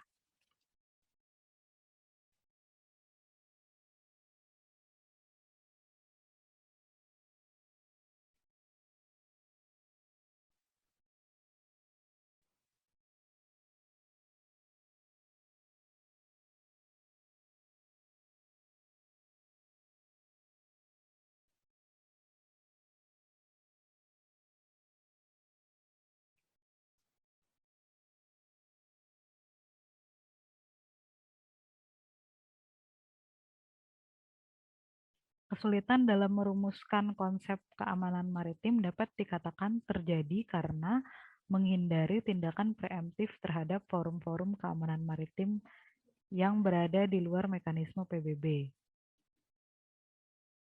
Nah, ini yang pertama bisa teman-teman lakukan adalah mencari terjemahannya preemptif. Itu bisa salah satu triknya kalau memang masih ada kata-kata seperti ini.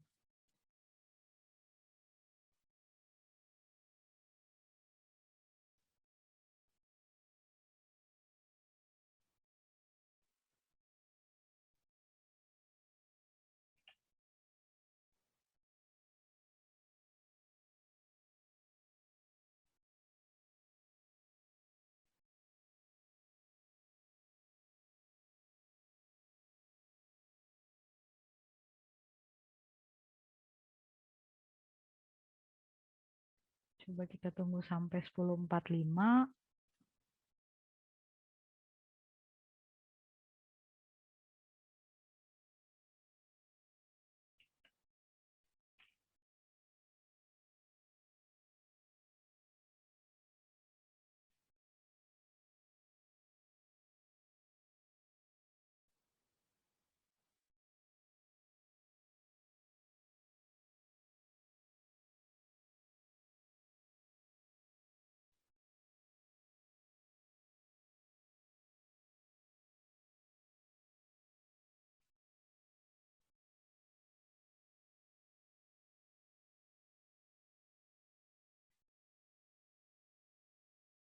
Oke. Ada satu contohnya dari Fikar. Kita ambil contohnya misalnya tadi. Nah, ini salah satu caranya ya. Nah, kesulitan dalam merumuskan konsep keamanan maritim dapat dikatakan terjadi karena, nah bagian ini aja udah bisa diparafrase. Langsung jadi kesulitan ketika menyusun konsep. Nah, merumuskan, dicari sinonimnya jadi menyusun konsep keamanan maritim dapat disebabkan menjadi, nah ini selain kata merumuskan,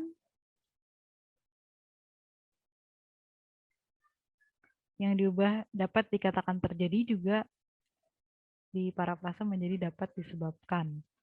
Nah, ini kemudian ini bisa diterjemahkan.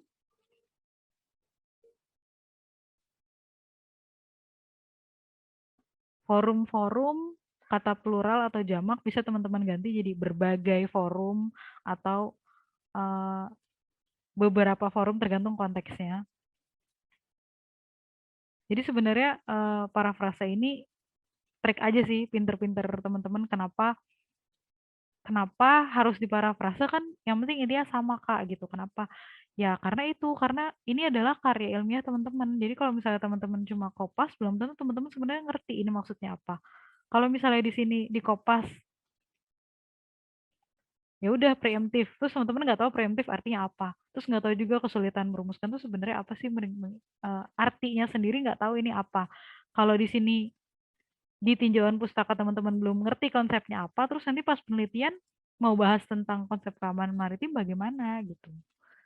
Tuh, jadi sebenarnya parafrase ini juga adalah salah satu cara untuk lebih memahami referensi yang kita cari. Nah, sekarang kita bandingkan. Nah, kalau gini kan kelihatan ya hasil kerja otak manusia gitu perubahannya. Sekarang kita bandingkan dengan, nah ada lagi dari Mas Erwin Denugroho, konsep keamanan maritim tidak mudah untuk dirumuskan. Nah, itu juga bisa karena, nah di sini yang diubah bukan kata merumuskannya, merumuskannya tetap ada, jadi dirumuskan dari bentuk aktif menjadi pasif. Yang diubah adalah justru kesulitannya. Kesulitannya berubah jadi tidak mudah. Nah, jadi sebenarnya parafrase ini trik. Baru dua kepala aja udah bisa beda kan hasil parafrasenya. Nah, ada lagi dari Berelia Imandika.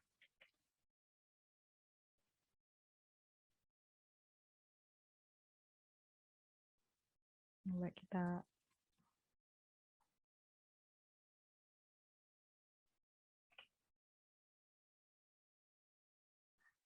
ini sudah contoh ketiganya, menghindari tindakan preemptif. Nah, kalau kalau kadang kan ada beberapa kata bahasa Inggris yang kita memang sulit menemukan padanan bahasa Indonesianya, tapi ketika kita cari, oh artinya apa? Oh ya, kita ngerti gitu. Cuma agak sulit masukkan ke kalimat. Dibiarkan tetap preemptif pun nggak masalah. Nah, ini caranya dibalik. Ini juga salah satu trik parafrase. Jadi menghindarinya dulu, menghindari tindakan terhadap ini. Nah, yang diubah nih kelihatan yang diubah adalah mekanisme menjadi prosedur, dapat menyebabkan sulitnya perumusan konsep. Nah, ini juga dari kesulitan merumuskan konsep menjadi menyebabkan sulitnya perumusan konsep mengenai keamanan maritim. Nah, jadi sebenarnya parafrase tuh nggak sulit, tinggal ya diacak-acak aja, diubah-ubah. Yang penting intinya kalau kita baca ya sama, kita mau baca versi ini, baca versi ini semua maksudnya sama. Intinya bahwa ada kesulitan nih dalam merumuskan konsepnya. Kenapa? Karena ada tindakan seperti ini gitu. Kita sama-sama. Ada lagi contohnya. Nggak tahu ya kalau teman-teman mungkin ada yang kurang sependapat, tapi kadang-kadang parafrase justru jadi hal yang cukup seru gitu. Nih dari kesulitan kita ubah dulu.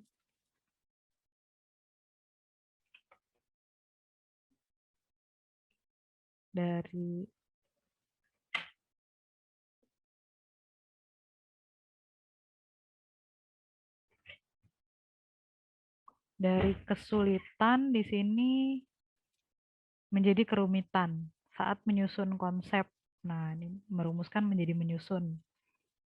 Jadi ada penggunaan kata yang sama tapi kata yang lainnya beda. Ini kesulitan jadi kerumitan. Mungkin bisa terjadi akibat menghindari beberapa lembaga keamanan maritim. Nah, ini bisa forum menjadi lembaga. Nah, itu nanti bisa diubah tergantung konteksnya. Nah, itu contoh-contohnya. Nah, sekarang eh, ada contoh kasus lagi. Kita lihat dari sini. Kita lihat teman-teman bisa baca. Bentar. Share screen. Nah, kita perbesar dulu. Asalnya gini, menurut McNicholas, keamanan maritim adalah langkah-langkah yang diambil oleh pemilik, operator, administrator kapal, fasilitas pelabuhan, instalasi lepas pantai, bla bla bla bla bla bla.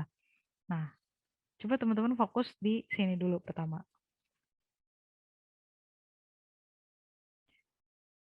Hasil parafrasenya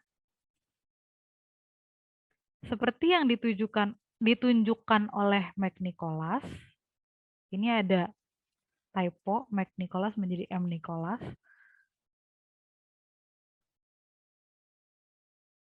Dari menurut menjadi ditunjukkan.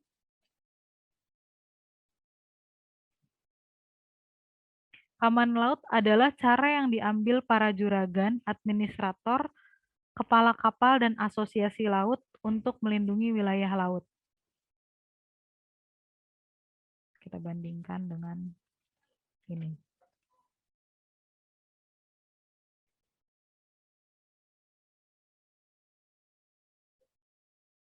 Ini kalimat aslinya. Ini hasil parafrasenya.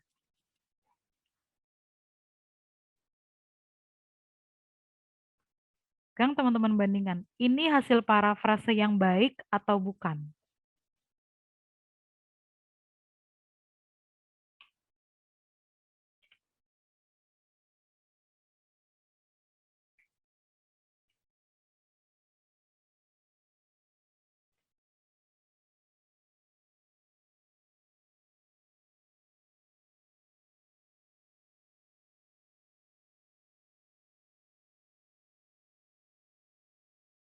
Ini jelas, keamanan maritim adalah langkah yang diambil oleh pemilik, operator, administrator, fasilitas pelabuhan, instalasi. Jelas, dia menyebutkan langkah-langkah yang pengambil langkah untuk keamanan maritim. Nah, sedangkan di hasil parafrasenya, di sini kalau kita cek di Turnitin,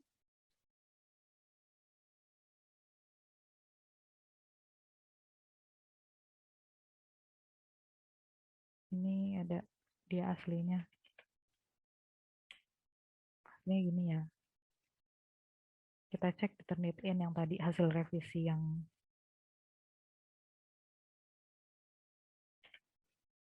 contoh revisi 2.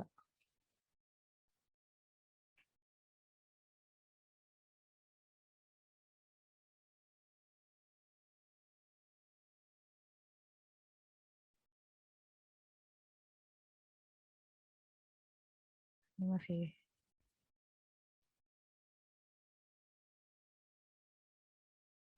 ini contoh revisi 2. Dia 0. Dan nggak ada tanda seru. Artinya nggak ada tadi karakter-karakter yang disembunyikan atau tindakan-tindakan untuk memanipulasi itu nggak ada, flagnya aman. Nggak ada yang perlu diperhatikan. Dan 0, nggak ada kemiripan. Tapi ini hasil manusia atau bukan?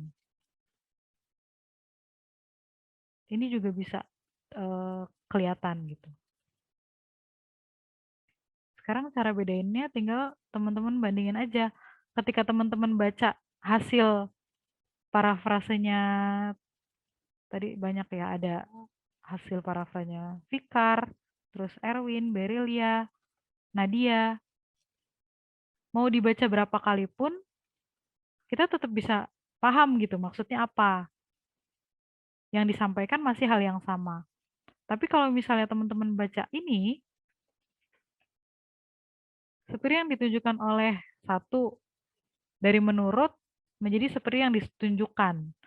Normalnya, biasanya parafrase itu kalau dari menurut biasanya seperti yang disampaikan atau menurut pendapat ditambahkan pendapat atau seperti yang ditulis oleh. Nah, di sini ini udah jadi petunjuk satu. Kenapa jadi ditunjukkan? Kapan dia menunjukkannya gitu. Yang kedua, keamanan laut adalah keamanan maritim menjadi keamanan laut. Oke, ini masih bisa kita lewatin. Yang diambil oleh para juragan, kira-kira dari pemilik, apakah sinonim yang paling mudah untuk dipilih itu juragan? Untuk dimasukkan dalam skripsi dan tugas akhir itu kan perlu dipertanyakan. Terus ada administrator kapal, tiba-tiba ada kepala kapal di sini. Terus juga ada asosiasi laut. Ini pasti dari organisasi kelautan. Terus ada yang hilang, fasilitas pelabuhan hilang, instalasi lepas pantai hilang, ada unsur-unsur yang dihilangkan. untuk melindungi wilayah laut dari pembajakan, sabotase, penyitaan. Di sini jadi kerusakan, penyitaan, perampokan, dan gangguan lainnya gitu. Nah, ini kalau satu paragraf sudah seperti ini, otomatis paragraf lain juga akan dicek. Ini masuk akal atau enggak gitu. Kok ini hasil parafrase manusia atau hasil parafrase mesin? Ini aku nggak perlu kasih contohnya, tapi kalau misalnya teman-teman cari ya banyak banget situs-situs untuk parafrase gitu. Yang perlu teman-teman ingat bukannya tidak boleh menggunakan mesin-mesin seperti itu gitu. Sama seperti Google Translate, sama juga seperti Turnitin, itu adalah aplikasi. Artinya ketika muncul hasil, teman-teman harus baca ulang. Ini masuk akal atau enggak gitu. Sama kayak Google Translate pun gitu. Apakah kalau misalnya teman-teman terus masukkan ke Google Translate terus hasilnya langsung apa adanya disampaikan seperti itu kan enggak, tetap harus dibaca, tetap harus diparafras lagi, dibetulkan lagi grammarnya, dibetulkan lagi tata kalimatnya, pilihan katanya, diksinya dan lain sebagainya gitu. Jadi itu bukannya tidak boleh, tapi mungkin kalau ada yang merasa kesulitan parafrase, ada yang menggunakan fasilitas-fasilitas seperti itu, bukan tidak boleh, tapi tetap harus double check. Pastikan apa yang diparafrase masih menyampaikan hasil atau konsep yang sama dengan dengan referensi yang teman-teman baca gitu. Nah, sekarang kita balik lagi ke Menti.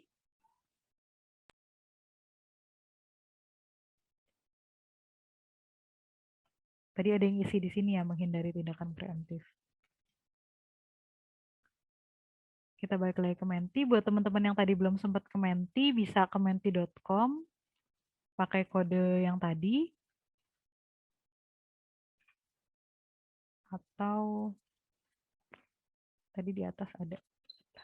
Yang tadi sudah ke Menti sih tinggal lanjut ya.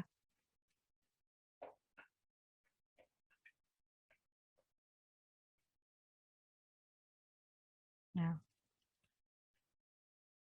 tadi sudah. Nah, tadi kalau ada yang mau ditanyakan boleh langsung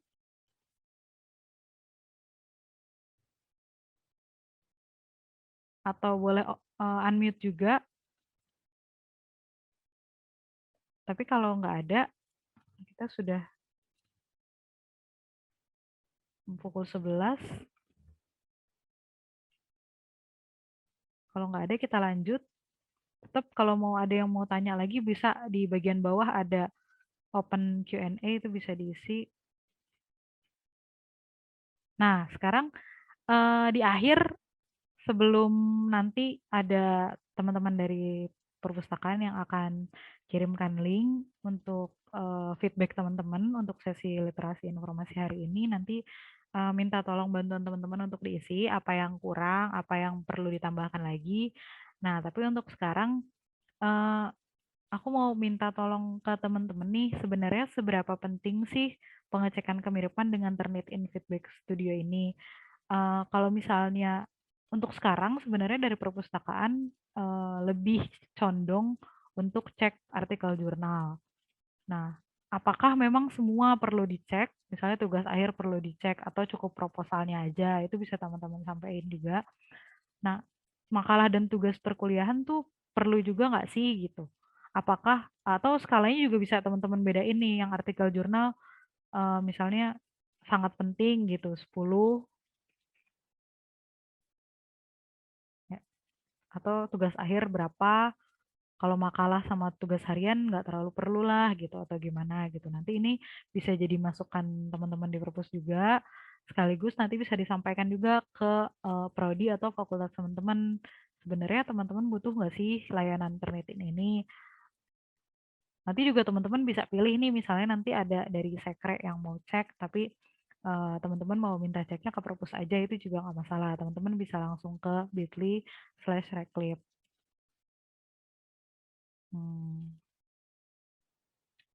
Sudah ada 6 orang. Kita next ya. Kayaknya yang gabung memang hanya 6 orang di Menti. Oke, makasih teman-teman atas bantuannya di survei kecil-kecilan ini. Nah, selanjutnya teman-teman butuh informasi apa lagi sih yang mau disampaikan di sesi literasi informasi berikutnya. Misalnya ada materi yang kira-kira kami dari teman-teman perpustakaan bisa bantu, tapi belum disampaikan secara mendetail di perkuliahan. Mungkin kalau perkuliahan, kalau dosen kan ada yang masih harus ada silabus yang dikejar, ada kurikulum yang harus diikuti gitu. Tapi kalau misalnya ingin dibahas lebih detail di perpus boleh, misalnya tentang cara penggunaan e-resources atau pembuatan akun perpusnas, atau misalnya juga hal-hal teknis yang sifatnya teknis, misalnya pembuatan daftar isi otomatis, atau misalnya pengaturan nomor halaman, itu juga bisa. Nanti teman-teman bisa isi di menti.com, atau bisa teman-teman masukin juga di chat Zoom kalau misalnya nggak gabung di Menti. Tuh. Sudah ada yang isi, ada saran untuk mencari sumber referensi yang efektif untuk penulisan karya ilmiah. Terima kasih banyak. Oke, di chat juga ada. Oke, ada yang diapri juga. Untuk link absensi dan evaluasi juga sudah disampaikan ya di chat kalau teman-teman ada waktu untuk isi. Ada penulisan footnote, body note, dan daftar pustaka. Ya, footnote ini sebenarnya agak tricky ya karena ada prodi yang masih mengharuskan penggunaan footnote. Kayak banyak kemarin yang tanya tuh soal opcheat, ya kayak gitu-gitulah yang singkatan-singkatan kayak gitu. Bedanya gimana gitu. Meskipun sebenarnya prakteknya sih sebenarnya sudah jarang ya yang pakai footnote itu. Kecuali ya bentuknya artikel gitu. Kalau deskripsi sebenarnya disarankan sih lebih ke daftar pustaka aja.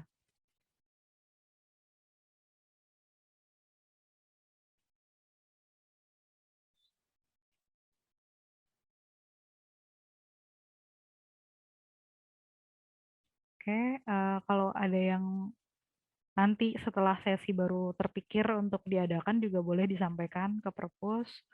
Nanti insya Allah kalau misalnya teman-teman di perpus pustakawannya bisa bantu, kami bisa bukakan sesi literasi informasi.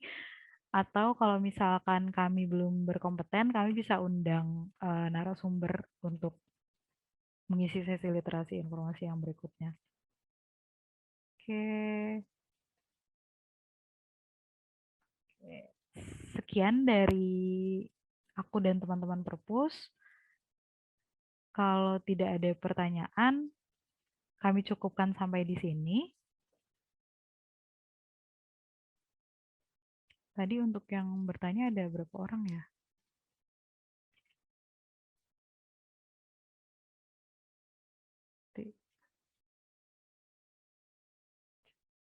Oke, save-nya sudah disimpan, chatnya sudah disimpan. Nanti akan dikontak langsung oleh panitia untuk teman-teman yang akan dapat saldo e-walletnya. Mohon kesediaan teman-teman untuk mengisi presensi dan evaluasi sesi literasi informasi pada hari ini. Kalau ada masukan atau saran juga silakan disampaikan. Dan pesannya adalah jangan sungkan-sungkan buat tanya atau minta bantuan ke perpus. Mau via Bitly Reclip, mau via WhatsApp, atau via Line, atau kalau teman-teman yang mainnya di Instagram mau via DM Instagram juga silakan. Terima kasih sudah menyimak sesi literasi informasi hari ini. Mohon maaf atas segala kekurangan. Semoga ilmu yang disampaikan pada hari ini bermanfaat. Sukses buat yang sedang menuliskan penelitian, skripsi maupun tesis. Semangat kuliahnya di masa pandemi. Jangan lupa jaga kesehatan dan taati protokol kesehatan. Terima kasih. Wassalamualaikum warahmatullahi wabarakatuh.